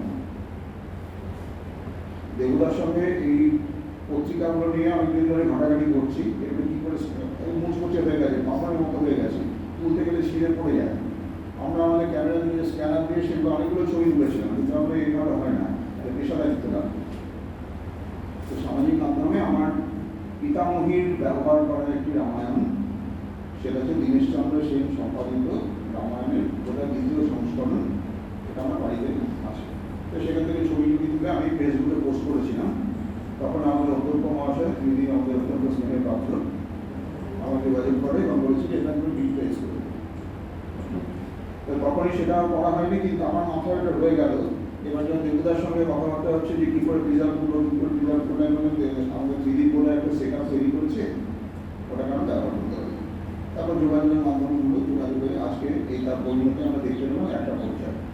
এবং আগের পর্যায়ে যে আমাদের মতো ইন্ডিপেন্ডেন্ট রিসার্চারদের কতখানি সুবিধা হয় সেটা হচ্ছে লোকভারতী পত্রিকা নভেম্বর পত্রিকার একটা প্রবন্ধ গত বছর আমি নতুন চিঠি পত্রিকার সর্বীয় সংখ্যাতে লিখেছিলাম 1948 সালের বর্ধমান শহর এবং বর্ধমান জেলার পর ওটা এক বছরের পত্রিকা পড়ে আমি ওটা বার করেছিলাম যে বিভিন্ন ক্ষেত্রে কীভাবে প্রগতি হচ্ছে। আইন শৃঙ্খলা ব্যবস্থা, আইন শৃঙ্খলা যেমন ছিল সেরকমই ততগুলো ছিল, কিন্তু দেখেছিলাম যে প্রচুর স্কুল তৈরি হচ্ছে, তার খবর পাতার পর পাতা দিকে স্কুল তৈরি হচ্ছে, স্কুল তৈরি খবর, বৃক্ষরোপণের খবর। কারণ দুর্দান্ত ছবি একটা পেয়ে গেলাম একটা বছরের পত্রিকা স্ক্যান করে। তো এরকম আরও অনেক জিনিসই পেতে পারি, আশা করছি যে এখান থেকে আরও অনেক কিছু পাবো। এই হলো ব্যাপার। আমাদের মতো ইন্ডিপেন্ডেন্ট রিসার্চার যারা, তারা গোটা পৃথিবীর লাইব্রেরিতে আমরা অ্যাক্সেস করতে পারছি। এটা যে কী সুবিধা সেটা আমরা জানি, সবার পক্ষে এটা সুবিধা জানো, যে কোনো প্রান্ত থেকে এখন পৃথিবীটা এমনই একটা রয়েছে, যে কোনো বিন্দুই হচ্ছে পৃথিবীর মধ্যবিন্দু। আগে প্রমাণ করতে পারবো না, আমরা এখানে দাঁড়িয়ে আছে পৃথিবীর মধ্যবিন্দু না, বৃত্তের যে কোনো বিন্দুই হচ্ছে মধ্যবিন্দু। কাজে এর প্রান্তিক আর কেন্দ্রিকতা ইত্যাদি বলে কোনো কথা নেই, আমি বিশ্বাস করি না। এবং আমাদের টেকনোলজি যে জায়গাতে পৌঁছেছে, তাহলে ঝাড়গ্রামের একটা প্রত্যন্ত অংশ থেকেও একটা বিশ্বজনীন একটা পাবলিকেশন করতে হবে। এটা সরকার কিছু বলছি এই জায়গায়। তো এটা প্রযুক্তির কল্যাণেই হয়েছে। এবার প্রযুক্তির বোধহয় কিছু কিছু অসুবিধাও আছে। আমরা যে প্রযুক্তি নির্ভরতা ব্যবহার এতখানি প্রযুক্তির উপর নির্ভর করছি, সেই প্রযুক্তি যখনই পাল্টে যায় না, তখনই কিন্তু সেটা আমার কাছে দুর্বন্ধ হয়ে যায়। আমরা সিন্ধুলিপি পাঠোদ্ধার করতে পারিনি, কারণ কম্পেয়ার করার মতো কিছু আমরা পাইনি, আমরা রোজিটা স্টোর পাইনি। আমি ওনাকে বলছিলাম যে সিন্ধু সভ্যতা হঠাৎ করে অবলুপ্ত হয় না, সুইচ অন অফ করার মতো হয় না, এই মানুষগুলো ছড়িয়ে পড়ছে। তারা যখন ছড়িয়ে পড়ে তাদের কালচারটাকেও তারা বহন করে যায়। আপনি আপনার সমাজে যে ধর্মীয় প্রতীকগুলো আছেন দেখবেন হয়তো তার সঙ্গে সিন্ধুলিপির সঙ্গে কোনো মিল আছে আপনি দেখুন, হয়তো সেই লোকগুলোই সেই ধারাটা বহন করে চলেছে। গোটা ভারতবর্ষ জুড়েই কিন্তু এই প্রত্যন্ত অংশে যে মানুষগুলো বাস করে তাদের যে ধর্মীয় প্রতীকগুলো, সেগুলোর মধ্যে হয়তো দেখা যাবে সিন্ধুলিপি পাঠোদ্ধারের সূত্র লুকিয়ে আছে। এটা আমার দৃঢ় বিশ্বাস, এবং সেগুলো আমরা বহন করি। যেমন এখানে লজ্জা গৌরী বলে একটি মূর্তি আছে। লজ্জা গৌরী কিন্তু ধানের মরে গিয়ে দেখবেন লজ্জা গৌরীর মতো একটি মঠের গায়ে কিন্তু এই সিম্বলটা আনা হয়। তবে সংবিধান আছে, ওই যে অ্যানথ্রোপোমরফিক ফিগার একটা আছে, যেটা বড় মূর্তি নদী ইত্যাদি করে, সেটাই রূপ কিন্তু আমরা অন্য জায়গাতে দেখতে পাচ্ছি। তাই ভারতবর্ষের লিভিং মিউজিয়াম এরা সবই হারিয়ে আছে, হারিয়ে যায়নি, এরা সবই আছে, কিন্তু এই যত প্রাতিষ্ঠানিক শিক্ষা যত উপস্থিত হবে তত ওই যে পপুলার নলেজ বা ফোকলোর সেটা কিন্তু কিছু করতে হবে, করতে করতে সেসব মিলিয়ে যাবে, এবং সেটাকে যাতে রক্ষা যাতে করা যায় সেই জন্যই বোধ হয় আজকে আঞ্চলিক ইতিহাস সপ্তাহে এখনই গুরুত্ব। যেটা হারিয়ে যাচ্ছে সেটা যেন লুপ্ত না হয়, ভবিষ্যৎ প্রজন্মের জন্য থাকে। কিন্তু অতিরিক্ত টেকনোলজি নির্ভর হয়ে যেটা হয়, টেকনোলজি যখনই পরিবর্তন হয়ে যাবে আমি কিন্তু সেটাকে অ্যাক্সেস করতে পারবো না। একটা ডিভিডিতে আমার প্রচুর তথ্য রাখা আছে, ডিভিডিটা কোনো স্ক্যাচ করে গেল, আমার ডিভিডি রিটার্নটা খাওয়া দরকার, আমি কী করবো? একটা রিটার্ন দেওয়ার চাকরি নেবো, কী করবো? আজকে এই যে ল্যাপটপটার মধ্যে সমস্ত রয়েছে, এর মধ্যে যদি কারেন্ট চলে যাবে, এটা একটা সাধারণ একটা বাক্সের মতো, যদি হার্ড ডিস্কটা খারাপ হয়ে যাবে আমি কী করবো? আমার নিজেরই এরকম এক্সটার্নাল হার্ড ডিস্ক দুখানা নষ্ট হয়ে গেছে, আমি রিভিউ করতে পারিনি, সফটওয়্যার চলতে তো খোলা নেই। আর আরেকটা যেটা হয় যেটা হচ্ছে ডিজিটাল ব্ল্যাক আউট করা আছে। আর যদি সমস্ত এই ক্লাউড সিস্টেম যদি ফেল করে যায় তাহলে আমাদের কি কিছু ছিল না, সবটা কিন্তু একেবারে মুছে যাবে। সুতরাং হার্ড কপিটারও যথেষ্ট গুরুত্ব আছে, হার্ড কপি রাখতে হবে, যেটা আমি বলবেন ওই যে পেপার যেগুলো আছে সেগুলো রিজার্ভেশনের জন্য যথাযথ ব্যবস্থা নিতে হবে।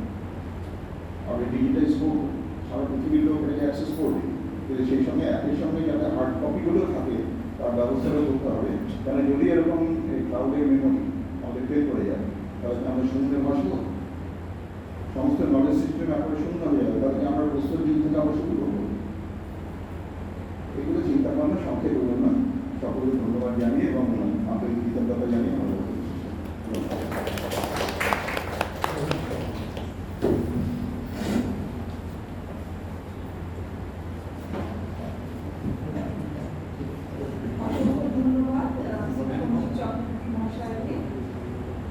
আমাদের পরবর্তী বক্তা নতুনচিঠি পত্রিকার সংরক্ষক এবং বিশিষ্ট প্রাবন্ধিক শ্রী শিবানন্দ পাল মহাশয়। তিনি একজন অবসরপ্রাপ্ত গ্রন্থাগারিক এবং বর্ধমানেরই ভূমিপুত্র। গ্রন্থাগার বিজ্ঞানে স্নাতক হওয়ার পাশাপাশি তিনি দিল্লি ন্যাশনাল আর্কাইভস থেকে বই, পুঁথি ও নথিপত্র ও সংরক্ষণের বিষয়ে বিশেষ প্রশিক্ষণ প্রাপ্ত। আমাদের কাছে এটি অত্যন্ত গর্বের যে 2024 সালে সাঁওতাল মহাবিদ্রোহ গ্রন্থের জন্য তিনি গত বছর মুজাফফর আহমদ স্মৃতি পুরস্কার সম্মানিত হয়েছে। আমি শিবানন্দ বাবুকে মঞ্চে এসে একটু আমাদের সাথে উদ্দেশ্যে কিছু বলার জন্য অনুরোধ করব।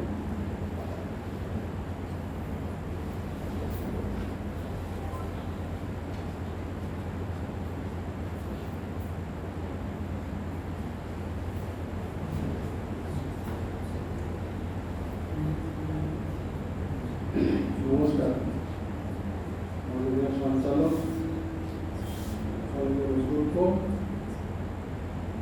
যে গুণীজনরা এখানে বসে রয়েছেন সকলেই কম বেশি আমার পরিচিত, এমনকি সঙ্গেও যারা বসে রয়েছেন দীর্ঘদিনের পরিচিত মানুষজন আছেন, 20-25 বছর আরও বেশি হয়তো হবে, আমি কমই বলবো।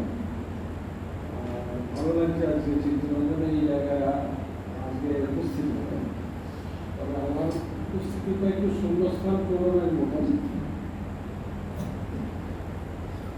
তবে সম্পাদক এবং যারা আসার কথা ছিল তার কথা অন্তত বলেছেন। আমি ঘটনাচক্রে এই কাজটা এই কলেজে যিনি করেছেন তার সঙ্গে একবার পরিচিত হয়েছিলাম আমাদের পত্রিকার অফিসে। তার কাছে বুঝতে চাইছিলাম কাজটা কি ধরনের হচ্ছে, কাদের জন্য হচ্ছে, কেন হচ্ছে। তো আমার ভালো লেগেছিল। যত এই সমস্ত বিষয়গুলো ছাত্রছাত্রী বা পাঠক গবেষকদের আগ্রহ দেখতে পাই না, আমি নিজে বইয়ের জগতের মানুষ হয়ে এই অঞ্চলে কয়লা খনি ভূমিকা আমি জানার চেষ্টা করেছিলাম, যেহেতু 3টে দশক এই এলাকার দিকে ছিলাম।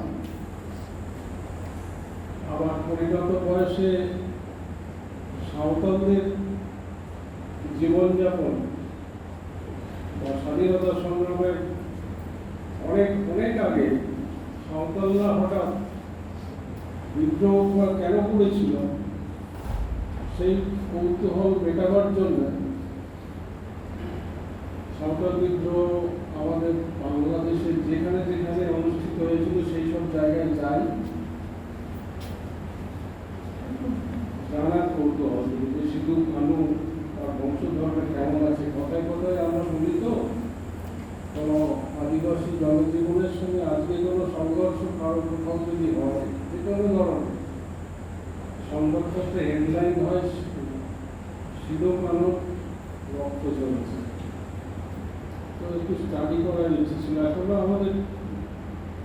আমার যোগাযোগ আছে। রিসেন্টলি আমিও 1 মাসের মধ্যেই ঘুরে এসেছিলাম। যেসব ক্যারেক্টারগুলো তার শুধু সিধু কানু তো বিপ্লব করেনি, তারা 4 ভাই ছিল, 2 বোন ছিল, আর অসংখ্য মানুষ ছিল, এমনকি উড়িষ্যা থেকে হয়েছিল। যাই হোক, সেটা একটা লেখা আমার অনেক গুরুজনের কাছে ভালো লেগেছে, একটা আনন্দ পেয়েছি। কিন্তু যে বিষয়টা নিয়ে আজকে আমরা এখানে আলোচনা করছি, কিন্তু এই সম্পর্কে আমার কিছু জানার কৌতূহল আমার কর্মজীবনে হয়েছে, আমার ব্যক্তি জীবনে হয়েছে। আমি দিল্লি ন্যাশনাল আর্কাইভসে ম্যাটেরিয়াল কীভাবে সংরক্ষণ করতে হয় তার ট্রেনিংয়ের সুযোগ পেয়েছিলাম। আবার তার কিছু কাজের অভিজ্ঞতা আমার হয়েছিল। একই সঙ্গে পাশাপাশি খুব ছোটোখাটো পেশাগত জায়গায় থেকেও ডিজিটাল সংরক্ষণ, সেই সংরক্ষণের জায়গাতেও ভারত সরকার পরিচালিত যে রিসার্চ, যারা এই ধরনের কাজগুলো করে, আজকে যে কাজটা এখানে করা হয়েছে, এর উদ্যোগটা শুরু করেছিল রিসার্চ, ভারত সরকারের একটা সংস্থা। এখনো তারা চালিয়ে যাচ্ছে, সারা ভারত জুড়ে তারা কাজটা হয়, এখন আরও ছড়িয়ে গেছে। তো যাই হোক, এই অভিজ্ঞতার ভিত্তিতে বলতে পারি, হয়তো অনেক হয়, বাড়িঘর অনেক কিছু তৈরি হয়, নতুন নতুন রং করে দেওয়া হয়, কিন্তু তারপর কোনো এক সময় থেকে বছরের বছর সেখানে ধুলো জমে, পরিষ্কার করা যায় না, মেনটেন্যান্স হয় না, অন্ধকারে ডুবে যায়। তো এই কাজ যাতে মেনটেন্যান্স হয় এবং বেঁচে থাকে, শুধু বেঁচে থাকে না, যেটাকে বলে পাওয়ারিস ভাবে বেঁচে থাকা, আলোকিত জীবন, তার জন্য আমার দেশ বিদেশে অনেক এজেন্সি কাজ করছে। এই মুহূর্তে খুঁজে বেড়াচ্ছি এই কাজটা কোথায় হচ্ছে। আমাদের কিন্তু সেই এজেন্সিগুলোকে খুঁজে বার করতে হবে, ঘরে বসেই পড়ে। আমাদের দেশে এই কাজটা কেন্দ্রীয় সরকারের রাজা রামমোহন ফাউন্ডেশনের আন্ডারে সমস্ত state library, state central library থেকে একটা উইং স্পট খোলা হয়েছে, যাদের মাধ্যমে তাদের সমূহে এই সমস্ত তথ্য যেমন ডিজিটালাইজ করা হচ্ছে, যারা ব্যক্তিগতভাবে ডিজিটালাইজ করছেন তাদের ব্যক্তি সংগ্রহকে, আবার প্রাতিষ্ঠানিক অনেক সংগঠন যেমন ভিক্টোরিয়া মেমোরিয়াল, এই ধরনের অনেক অর্গানাইজেশন যারা ডিজিটালাইজড হতে চাইছেন, তাদের সঙ্গে লিঙ্ক আপ করে নিজেদেরকে আরো সমৃদ্ধ করার চেষ্টা করেন এবং সেইভাবে তারা এগিয়ে যাচ্ছে। এখন এই যোগাযোগগুলো করতে হবে নিজেদের প্রয়োজনে, নিজেদের যেমন টিকে থাকার জন্য, নিজেদেরকে এগিয়ে নিয়ে যাওয়ার জন্য। আপনারা আলোচনার মধ্যে শুনলেন যে বর্তমানে মাত্র 5টা পুরনো এবং নতুন সংবাদপত্র। দশরথীতা যে কাগজটা চালিয়েছিলেন সেটা 70 দশকে বন্ধ হয়ে গেছিল স্বাধীনতার যুগ থেকে। আর আমাদের নতুন চিঠি 77 থেকে এখনো পর্যন্ত চলছে। আমরা 50-এ ঢুকবো সামনের বছরে। আমার সঙ্গে এসছেন সবুজদা।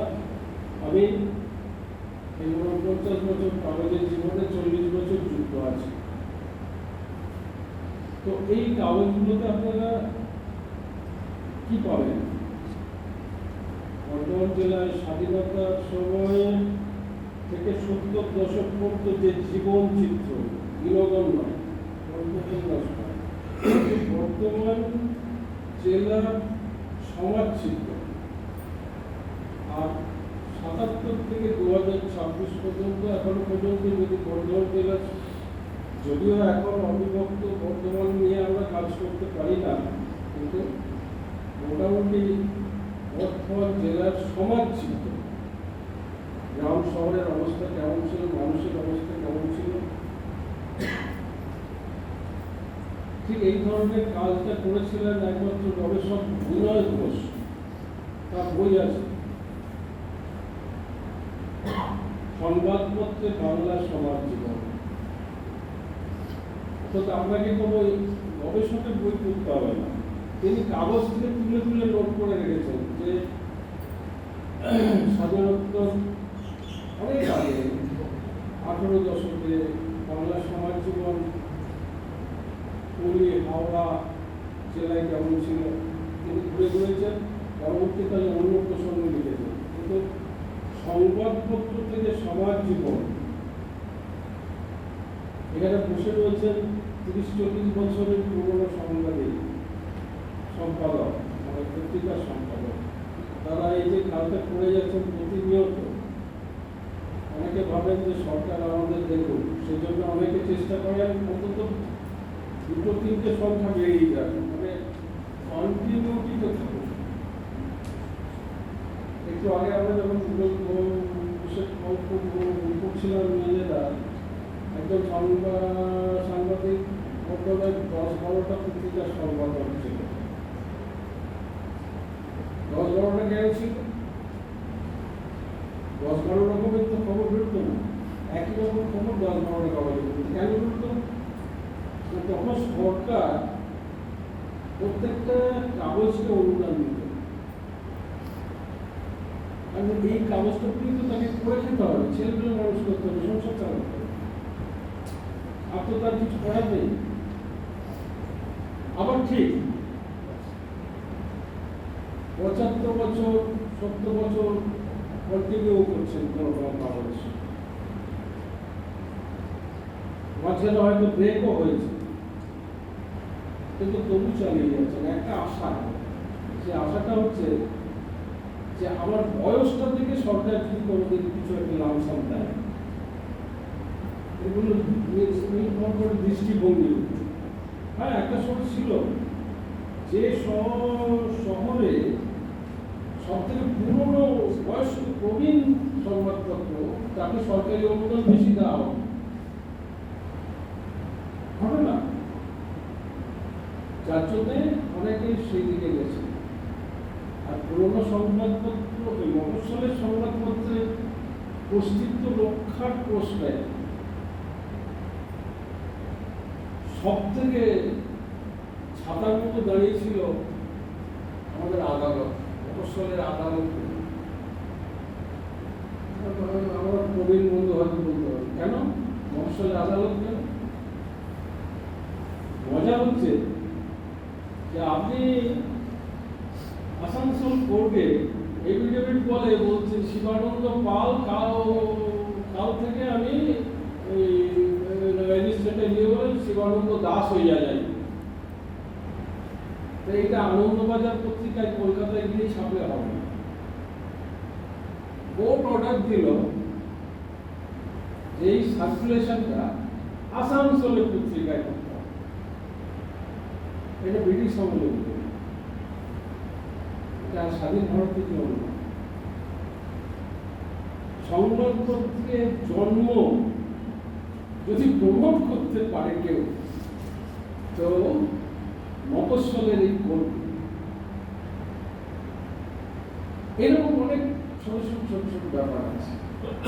আজকে এই যে কাজটা করা হয়েছে, ঠিক এই কাজটা এমন ধরনের কাজের জন্য আমি একটু আগে বললাম হয়তো যে বিশ্বের অনেক এজেন্সি খুঁজে বেড়াচ্ছে এই ধরনের কাজ কোথায় কোথায় হচ্ছে। কিছুদিন আগে আমার সঙ্গে পরিচয় হয়েছে, একটু জাপানি কথা জানতে পারলাম।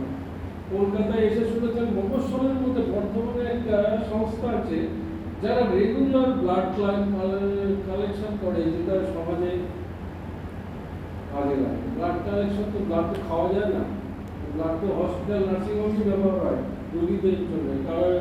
মানে জাত ধর্ম মেনে কালেকশনও হয় না, জাত ধর্ম মেনে ইউজও হয় না, বিক্রি হয় না, তাই তো? একটা সোশ্যাল একটা বিষয়। তো তিনি বললেন যে কলকাতা থেকে এরকম অর্গানাইজেশন মফস্বলে আছে, বর্তমানে ছুটে চলে এসছেন দেখতে সেই অর্গানাইজেশন আছে, বর্তমানে এরকম একটা অর্গানাইজেশন আছে। তো ঠিক এইরকম এই এজেন্সিকে যদি আমরা খুঁজে বার করতে পারি, তাদের কাছে গিয়ে পরিচয়টা দিতে পারি, এই আমাদের পরিচয়। আমরা বর্ধমান জেলার এই 5টা পত্রিকাকে কোনো রকমে জোগাড় করে ডিজিটালাইজ করেছি এবং এইভাবে সংরক্ষণ করেছি। এবার আমরা আরো এগিয়ে যেতে চাই। আমাদের ইনফ্রাস্ট্রাকচারকে বাড়ানোর জন্য এত লাখ টাকা দরকার। আমাদের ইনফ্রাস্ট্রাকচারকে তৈরি করার জন্য এত টাকা দরকার এবং এটা আমাদের আগামী 5 বছরের প্রজেক্ট। ইয়ারলি আমাদের এরকম একটা যদি অর্থ সংস্থান করা হয়, শুধু ন্যাশনালি নয়, ইন্টারন্যাশনাল অর্গানাইজেশন আছে, তারা এগুলোকে প্রমোট করার চেষ্টা করে, এমনি নয়, দান সত্য করার চেষ্টা কেন করে? তাদের ইন্টারেস্ট হচ্ছে বর্ধমান জেলার মানুষ 1947 থেকে 2026 পর্যন্ত পলিটিক্যাল, ইকোনমিক্যাল, সোশ্যাল ভাবনা চিন্তা কি করে সেটা তারা এক জায়গায় ঘরে বসে জানতে চায়। ইন্টারেস্টটা কোথায় যাচ্ছে বুঝতে পারছেন? আবার এখানে সারা বিশ্বে পণ্ডিত মানুষরা দুটো ভাগে ভাগ হয়ে গেছে বেশ কয়েক বছর ধরে। আপনারা যারা ইন্টারনেট ঘাটাঘাটি করেন বুঝতে পারছেন, যেই আপনি অপশন দিলেন সার্চ করার সঙ্গে সঙ্গে আমার কাছে একটা অপশন চলে এলো, তুমি আমাদের সাবস্ক্রাইবার হয় এইটার একটা অনলাইনে জমা দাও। এমনকি আনন্দবাজার পত্রিকাও আরম্ভ করে দিয়েছে। আর্কাইভ এডিশন যদি আপনি খুঁজতে চান, খুব একটা ইম্পর্টেন্ট ইস্যু, বিনা পয়সা আপনাকে দেবে না। সেই জন্যে গোটা বিশ্বে জ্ঞানের এই বিস্ফোরণের মাঝে গোটা দুনিয়ার পণ্ডিতরা দুটো ভাগে ভাগ হয়ে গেছে। আসার কথা যে পণ্ডিতরা মনে করেন জ্ঞানকে ফ্রি অফ কস্ট সেটা দেওয়া উচিত, এখনো কিন্তু তাদের সংখ্যাটা বেশি। আমরা যে কম্পিউটারটা এখানে ব্যবহার করছি সেখানেও যে মেন পার্টস, যে আমাদের অপারেটিং সাবজেক্ট, আমাদের যে মাদার বোর্ড, যে জিনিসটা না হলে কম্পিউটারটা তৈরি করা যাবে না, মাইক্রোসফট। তার সমস্ত শব্দটা আমেরিকা। মাইক্রোসফট এখানে ইনস্টল না করলে কম্পিউটারটা তৈরি করা যাবে না, কিন্তু মাইক্রোসফটের বিকল্প তৈরি করেছে। যদিও আমাদের দেশে ব্যবহার খুব কম জায়গায় হচ্ছে, বাণিজ্যিকভাবে ব্যবহারটা মাইক্রোসফটের মতন অত পপুলার নয়। আমি এখন চাইলে লিনাক্স বা অন্য যে বিকল্প অপারেটিং সিস্টেম তৈরি হয়েছে সেই সিস্টেমে আমি পারচেস করতে পারবো, বাজারে নেই, আমার হাতের কাছে নেই, কলকাতায় পাবো না, দিল্লিতে পাবো না। কিন্তু সমস্ত বিদেশ যারা এই জিনিসটা আবিষ্কার করেছে, জাপান যেমন টেকনোলজিতে এত অ্যাডভান্স, কিন্তু বই পড়াটা জাপানিরা ছেড়ে দেয়, তারা বইটা পড়ে, আমাদের খুবই বেশি, ওটাকেও বেশি পড়ে, ট্রেনে যেতে যেতেও বই পড়ে। তো তারাও এই অপারেটিং সিস্টেম মাইক্রোসফট ভার্সন থেকে নিয়ে তাদের শিক্ষিত ল্যাঙ্গুয়েজে আমরা যে প্র্যাকটিস করি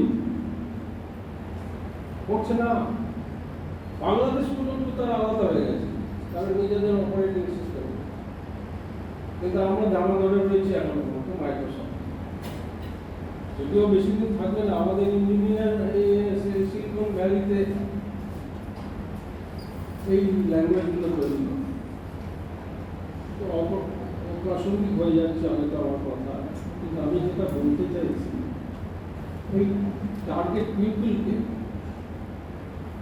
আমার দেশেতে এখনো নিরক্ষর মানুষ আছে। আমার দেশের মানুষের কত অংশ গত 15 বছরে এই কলেজের ছাত্রছাত্রীর সংখ্যা বোধহয় 1/4 হয়ে গেছে। আমি অন্যান্য কলেজে জানি, এখানকার আমি জানতাম না, জানি না। তো কারা এগুলো ব্যবহার করবে? হ্যাঁ, বিদেশে অনেক জায়গায় আছে যাদের এই নিয়ে কালচার আছে, তারা খুঁজে বেড়াবে। আমরা আমাদের জন্য তাহলে মোটিভেশনটা আমাদের টার্গেট পিপল স্কুল কলেজ থেকে যদি না শুরু হয়, আমাদের যারা শিক্ষাবিদ রয়েছেন কলেজে, আমাদের যারা পলিসি তৈরি করেন, আমাদের যারা দেশ কিভাবে চলবে যারা তৈরি করেন, তাদেরকে বাধ্য করতে হবে যে মোটিভেশনটা নিচের দিকে আসুক। মোটিভেশনটা যাদের পয়সা আছে তারা কম্পিউটার কিনে নেন, কিন্তু যার পয়সা নেই সেই কম্পিউটারটা ব্যবহার করার, সেই জন্য এই সার্ভিসটা ফ্রি অফ কস্ট কলেজের ছাত্রছাত্রীদের কারা পাবে, ব্যবহার করে কারা পাবে, তার জন্য ব্যবস্থা করতে হবে। কিন্তু এখনো জানি আর নোবেল লরেটের মতো পণ্ডিত, আপনি তো ভয় গেছে, আপনি কি করে হাত দিয়ে বলে এই ঘাট থেকে একটা শখ আমার হাতে লাগবে কিংবা এটা খারাপ হয়ে যাবে। কম্পিউটারের সার্টিফিকেট আছে, আমার মানুষেরও দেখেছে যে কিবোর্ডে নাড়াচাড়া করতে আর না সি ডাব্লিউ খুঁজে খুঁজে এই টাইপরাইটারের মতো এই করছে। এমন তো আমার উদ্বোধক বেশি করে উদ্বোধককে বললেন যে একটা ঘরের মতো, ঘর নয়, দোতলা বাড়ির মতো আমাদের এখানে আছে। বলবো বন্ধুরা, সুপার কম্পিউটার আমাদের ভারতে পাঠিয়েছিল আমেরিকা, এবং সেটা এসে নেমেছিল কলকাতার বিমানবন্দরে, এবং সেই কলকাতার বিমানবন্দরে সেটা 4 বছর ধরে হ্যাঙ্গারের মধ্যে পড়েছিল। কারণ তার আগের গল্পটা আমি বাদ দিলাম, এই কলকাতায় কেন এসে নেমেছিল, অন্য কোনো এয়ারপোর্টে নামেনি কেন, আমি বাদ দিলাম সেটা, একটু দিন গাড়িতে আমাদের ভালো লাগবে। কিন্তু কলকাতার হ্যাঙ্গারে পড়েছিল 3 বছর, কারণ সেটা নিয়ে এসে ইনস্টল করার মতো পরিবেশ ছিল। সেটা আবার পরিবেশটা যখন এলো, সেটা এলো বরানগরে। আপনারা যাবেন আইএসআই এর যে ক্যাম্পাস আছে বরানগরে, মেন ক্যাম্পাস, ওটা এখনো পর্যন্ত জানি না কতদিন থাকবে। বরানগরে মেন ক্যাম্পাসে সুপার কম্পিউটার, সেটা হচ্ছে 5th জেনারেশন। আমরা এটা যেটা ব্যবহার করছি এটা বোধহয় সম্ভবত 11th কি 12th জেনারেশন এই ল্যাপটপটা। 5th জেনারেশন কম্পিউটার চেয়ারটা হচ্ছে 12 দোতলা বাড়ির মতো, আর তাতে কাজটা করা যেত কি জাস্ট টাইপ করা যেত। টাইপ করলে যে একটা পাতা A4 পাতা টাইপ করলে যা হয় তার বেশি কাজ পাওয়া যেত না। এই 12th জেনারেশন কম্পিউটারটা তার থেকে অনেক অনেক অনেক বেশি করে। সেই জন্য এই কম্পিউটার যত দিন যাবে মাইক্রোসফটের যে একচ্ছত্র, সেই একচ্ছত্র অধিকার আগামী দিনে আরো বাড়বে, কম্পিউটারের দাম বাড়বে এবং সেটা সাধারণ মানুষের ওই 3,000 টাকা লক্ষ্মীর ভান্ডারে ছেলেপুলে পরিবারের ছেলেপুলেদের পক্ষে কেনা সম্ভব হবে না। ওই দিনে এই সোশ্যাল স্ট্রাকচারটা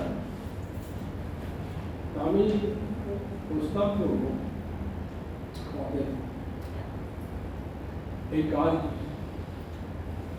খুব সিরিয়াস কাজ, যদিও এখানে আমাদের দেবদাদের সহযোগিতায় নতুন সিটি অফিসের কলমগুলো বানানো থাকায় পাওয়াটা সহজ হয়েছে, কিন্তু ছড়িয়ে ছিটিয়ে আছে।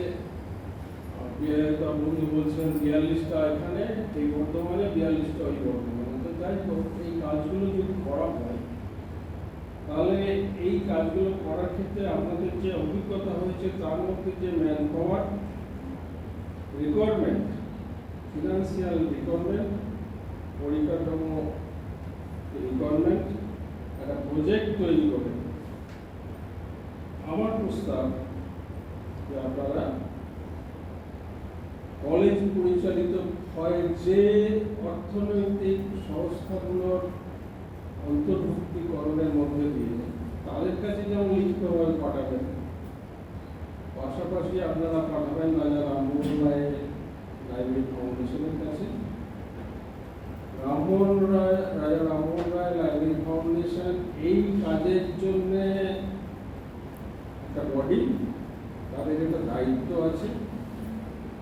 এইগুলো ন্যূনতম কাজ, এগুলো কাজের ক্ষেত্রে যদি কোথাও ইউজিসিটা পাবো না, কিন্তু অন্যটার ক্ষেত্রে বা অন্য কোনো এই ধরনের অর্গানাইজেশনের ক্ষেত্রে যদি কোথাও যোগাযোগ করার ক্ষেত্রে আপনাদের মনে হয় আমি কাজ বেরোলেন মতো হেল্প করতে পারি। আমার বক্তব্য নিশ্চিত।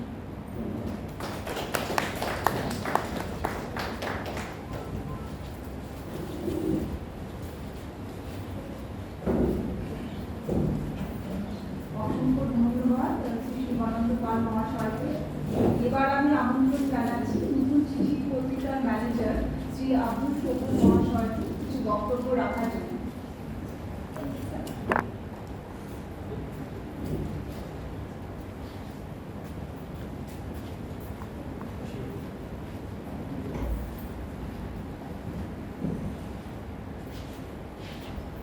नमस्कार।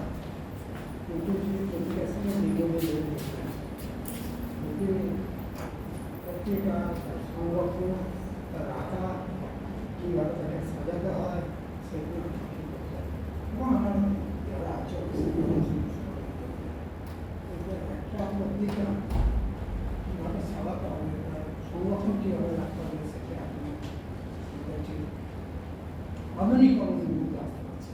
এখন আমরা অনেকে জানি কীভাবে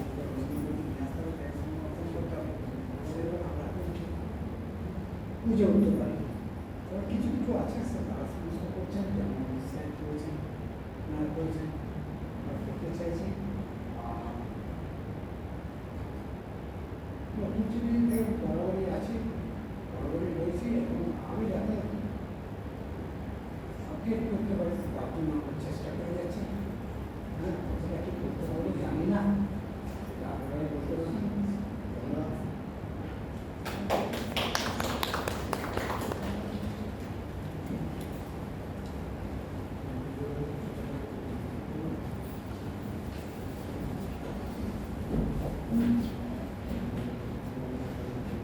ধন্যবাদ শুভম মহাশয়কে।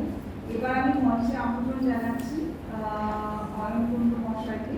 তিনি CRPCH এর রিসার্চ অ্যান্ড ডকুমেন্টেশন অফিসার এবং একাধারে একজন লেখক ও গবেষক। বর্তমানে আমরা একসঙ্গে একটি ব্রিটিশ মিউজিয়ামের প্রকল্পে যুক্ত আছি, কাজ করছি। আজ তিনি আমাদের সামনে এই লেখাগারের বিষয়ে কিছু মূল্যবান বক্তব্য রাখবেন।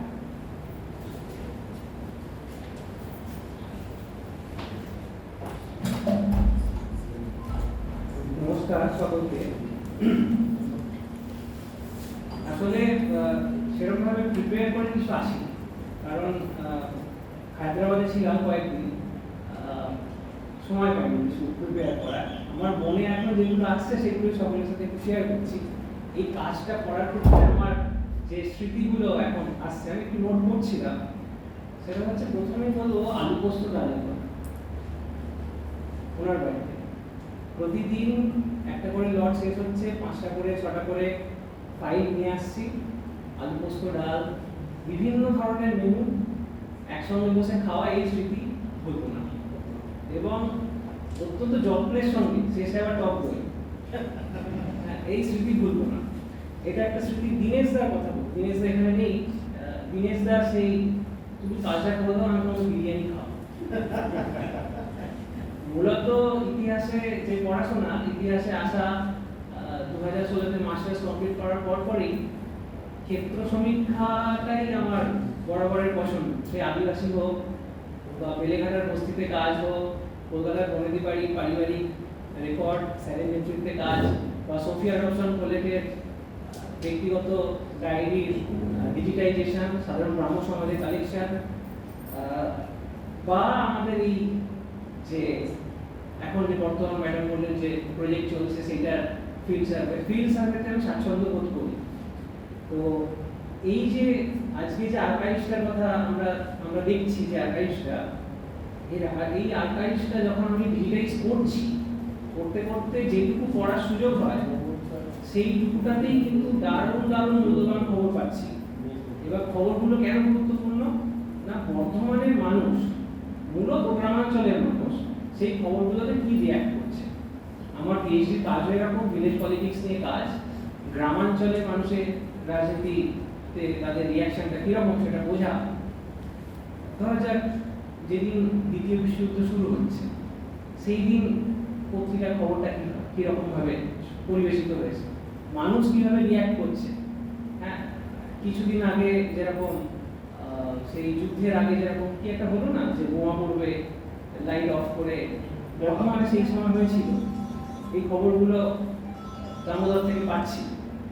আমি যখন একটু পেয়েছি ইন্টারেস্টিং খবরগুলো, এমনকি আমাদের এই যে মহাবিদ্যালয় তৈরি হচ্ছে, মহাবিদ্যালয় তৈরির খবরও কিন্তু এই পত্রিকাগুলোয় আছে।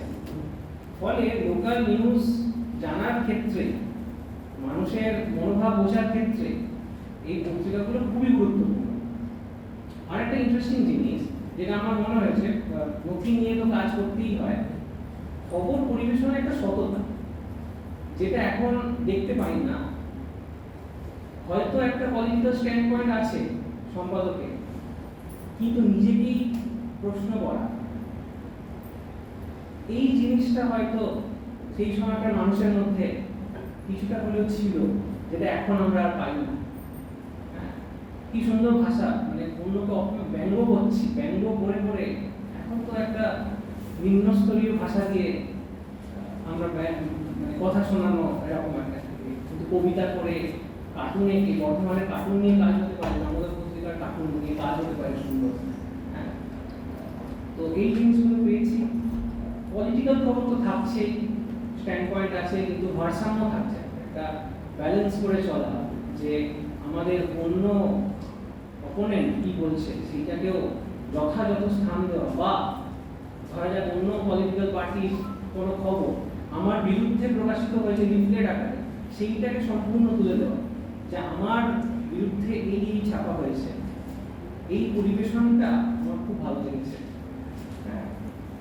এছাড়া আমি তো বললাম যে আমার নিজের পিএইচডির ক্ষেত্রে, যেহেতু আমি গ্রামে সার্ভে করেছি, ফিল্ড সার্ভে করছি এখন শেষের দিকে, গ্রাম ভিত্তিক খবর পাওয়া খুবই দুষ্কর বিষয়। এই পত্রিকাগুলো ডিজিটাইজ করার পরে আমরা যে সফটওয়্যার ইউজ করছি, তাতে ওয়ার্ড ধরে আমরা সার্চ করতে পারি। ধরা যাক আমি মেমারি সাতগেছিয়া অঞ্চলে সার্ভে করছি, যে সেখানে পলিটিক্যাল ঘটনা কি আছে। সাতগেছিয়ায় এখন গেলে, যারা বর্তমানের লোক তারা জানবেন, সাতগেছিয়ায় গেলে এখন সেখানটা কোনোভাবে শহর না, কিন্তু আগে তো সেটা ছিল না, সেটা গ্রামাঞ্চল ছিল। আমি খুব সহজেই সফটওয়্যার ইউজ করে আমরা যে ধরনের কাজ করছি, ধরা যাক আমি বললাম যে এই যে সময়টা, এই সময়ে বর্তমানে গ্রামাঞ্চলে দাঙ্গা কি হয়েছে, গ্রামে একদম শহরে না, সেইটা আমাকে একটু খবর দাও। এটা কিন্তু আমি পারবো, আমাদের কাছে যে তথ্য আছে। ফলত এই ধরনের প্রচুর খবর আমরা পাবো।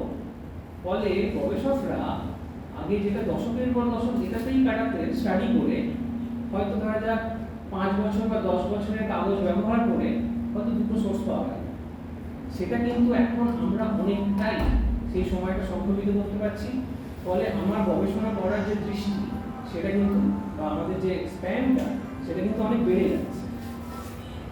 তো এই মোটামুটি বলার, আর কিছু নয়। আমাদের কাজ চলতে থাকবে এবং আমাদের আরো ভবিষ্যতে আরো প্ল্যানিং আছে যে বিভিন্ন নতুন নতুন ক্ষেত্রে ছড়িয়ে পড়া। রাঢ়বঙ্গের আর্কাইভসের কথা আমি প্রথমেই বলেছিলাম যে স্যারের এটা একটা স্বপ্ন যে রাঢ়বঙ্গ ভিত্তিক একটা আর্কাইভস তৈরি হোক, এবং আমরা যে ব্রিটিশ মিউজিয়ামের যে আর্থিক আনুকূল্য পেয়েছি বিষ্ণুপুরের দশাবতার দাস নিয়ে, সেটাও কিন্তু এই আর্কাইভসের অঙ্গ। এবং আমরা শুধুমাত্র পেপার ডকুমেন্টই ডিজিটাইজ করছি তা নয়, তার সঙ্গে এই অঞ্চলের যে কালচারাল হেরিটেজ সেটাকেও ডকুমেন্টেশনের মধ্যে রাখা। এবং আরেকটা গুরুত্বপূর্ণ কাজ, আমার যে সুপারভাইজার ডক্টর অনুরাধা রায়, উনি যখন গবেষণা করেছিলেন গণসঙ্গীত নিয়ে, গণসঙ্গীত শিল্পী যারা ছিলেন তাদের তিনি রেকর্ড করেছেন, তাদের বক্তব্য রেকর্ড করেছিলেন, সেইগুলো ক্যাসেট প্লেয়ারে আছে, সেইগুলোকেও ডিজিটাইজ করা, অর্থাৎ ভয়েস ডিজিটাইজেশন। এটা ঠিক যে হয়তো যেটা আপনি বললেন যে ডিজিটাল ব্ল্যাকআউট হয়ে যাওয়া, কিন্তু এটাও ঠিক যে এই ডিজিটাল মাধ্যমে কিন্তু জ্ঞানটা খুব সহজেই ছড়িয়ে পড়বে, এবং সেটা যত মানুষের কাছে ছড়িয়ে পড়বে তার থেকে যাওয়ার সম্ভাবনাটাও কিন্তু ততটাই। এবং এইভাবেই এই জিনিসটা হয়তো রক্ষা পেয়ে যাবে। কারণ পেপার ডকুমেন্টও কিন্তু আমি সোফিয়া রহসান বলে যখন ডায়েরি করেছি তখন একেবারে ঝুরঝুরে হয়ে যাচ্ছে, দামোদরের কিছু সংখ্যা একেবারেই ঝুরঝুরে হয়ে গেছে। খুবই ধৈর্য ধরে পাখা বন্ধ করে কাজ করতে হয়। আপনারা যাওয়ার সময় 10 নম্বর রুমে একটু আমাদের আর্কাইভসে ঘুরে যাবেন। হ্যাঁ, এবং এর খরচ খরচা, অর্থাৎ এটাকে মেনটেনেন্স যেটাকে বলি, হার্ড ড্রাইভ কিনতেই আমাদের খরচা চলে যাচ্ছে। স্যার বললেন যে বিভিন্ন সংস্থার সঙ্গে যোগাযোগ করতে, আপনি যদি নেতৃত্ব দেন মানে আমরা বাধিত। আমরা যে চেষ্টা করিনি এমন নয়, প্রচুর চেষ্টা করেছি। স্যার জানেন, স্যার নিজে উদ্যোগী হয়ে কত জায়গায় আমরা ভিখারির মতো ভিক্ষা করতে গেছি, সবাই না করে দিয়েছে, যে কারণেই কিন্তু আমরা নিজেদের উদ্যোগে এটা করছি। এবং স্যারের কথা খুব ভালো লাগছে, অন্তত কেউ তো বললেন যে আমি কাঠবেড়ালিটা হতে পারি। তো স্যারকে অনেক ধন্যবাদ। আপনি আমাদের সঙ্গে যুক্ত থাকুন, এবং সকলে যারা আজকে রইলেন আমাদের এখানে সকলে সেটাও আমাদের খুব কাজে লাগবে। কারণ আমরা ভবিষ্যতে অনেকেই এরকম বলছেন যে আমরা আর আমাদের ডকুমেন্টগুলো সামলাতে পারছি না, আমরা তোমাদের কাছে দিয়ে দিতে চাই। কিন্তু সেই ইনফ্রাস্ট্রাকচারটা তৈরি করা, কারণ আমাদের কাছে জায়গার অভাব নেই, কিন্তু সেই ধরনের ইনফ্রাস্ট্রাকচার তৈরি করা যেটাকে লং টার্ম প্রিজার্ভেশন বলে, সেই জিনিসটা আমরা করতে পারলে খুব ভালো হবে। তো সকলকে অত্যন্ত ধন্যবাদ। আমি হয়তো অন্যরকমভাবে বললাম, কোনোরকম প্রিপারেশন ছাড়াই। তো থ্যাংক ইউ। আর আরেকটা জিনিস, যে দ্বিতীয় যে দুপুর থেকেও আমাদের একটা অনুষ্ঠান আছে বুক টক, এটাও খুব ইন্টারেস্টিং হবে। আমাদের দুজন দাদা দিদি আছেন স্কলার, তো এইটাকেও মিস করবেন না, কারণ তারাও কিন্তু এক্সটেন্সিভ আর্কাইভাল রিসার্চ করে এই জিনিসটা করেছেন।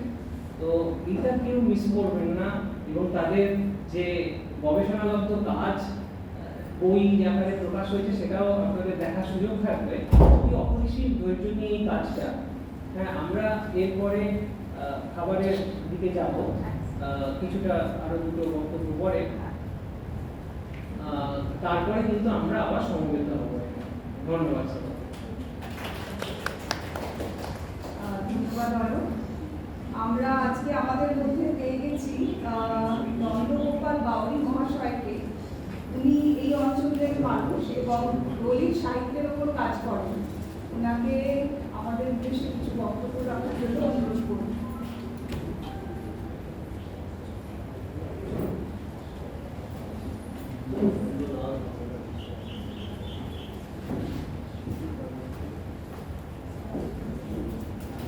শ্রদ্ধেয় অতিথিবৃন্দ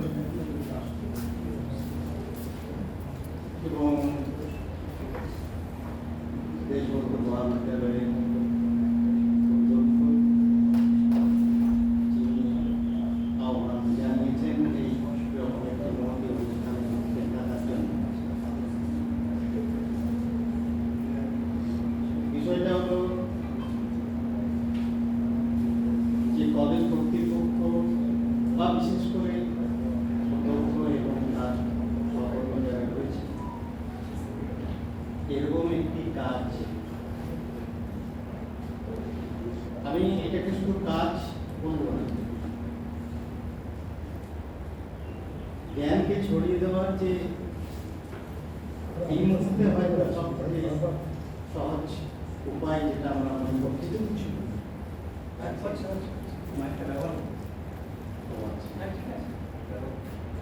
তো সেই সহজ ভাবে ছড়িয়ে দেওয়ার যে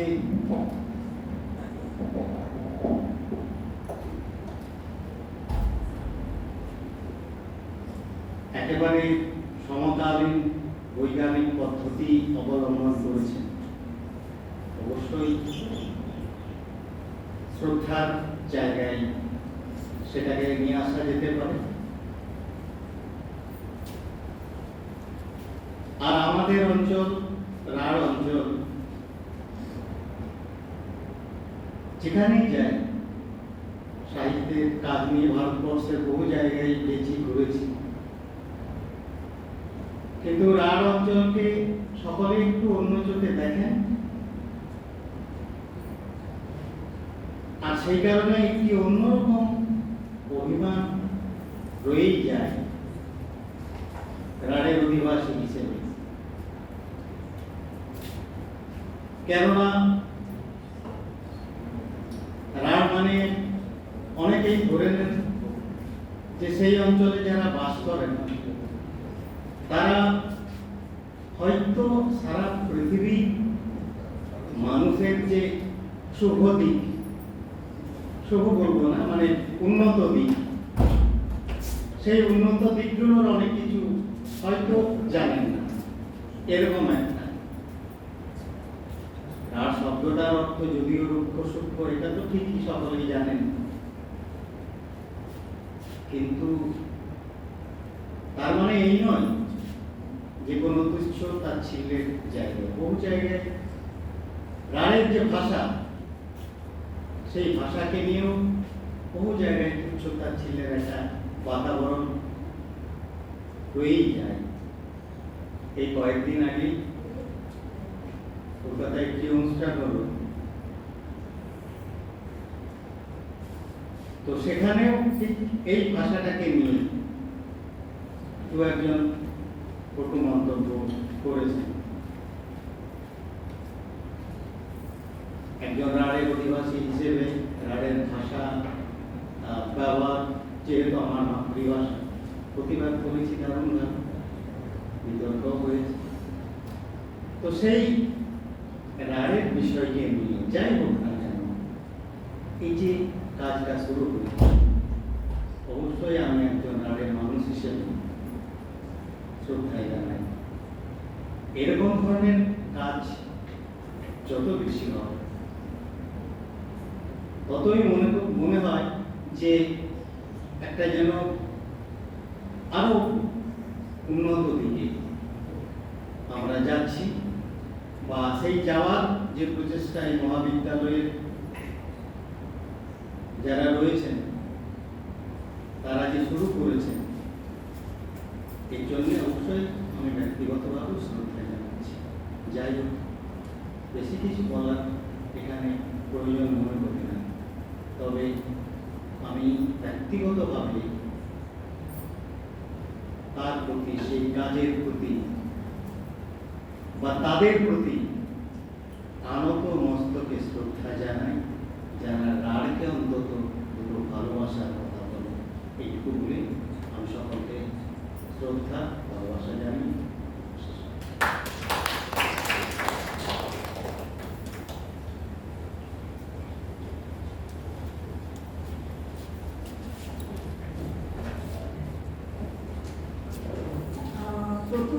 বিভাগের শেষ পর্যায়ে। আমি আমাদের ইতিহাস বিভাগের অধ্যাপিকা মনীষা জামাকে ডেকে নিচ্ছি ধন্যবাদ জ্ঞাপনের জন্য।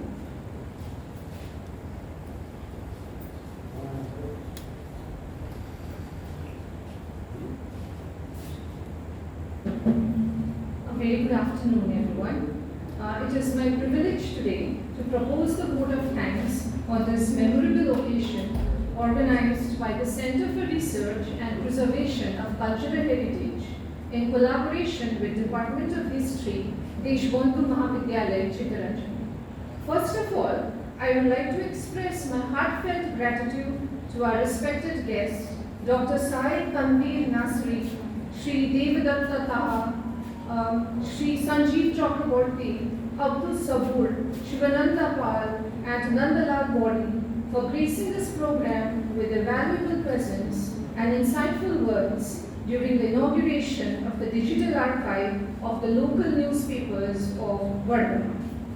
We are also deeply thankful to Dr. Trindeep Santapa Kundu, principal of our college, for his constant encouragement and support in making this program a successful one. I would also like to thank the faculty members, students, and all the participants present here today, whose sincere efforts and cooperation ensure the smooth conduct of today's event.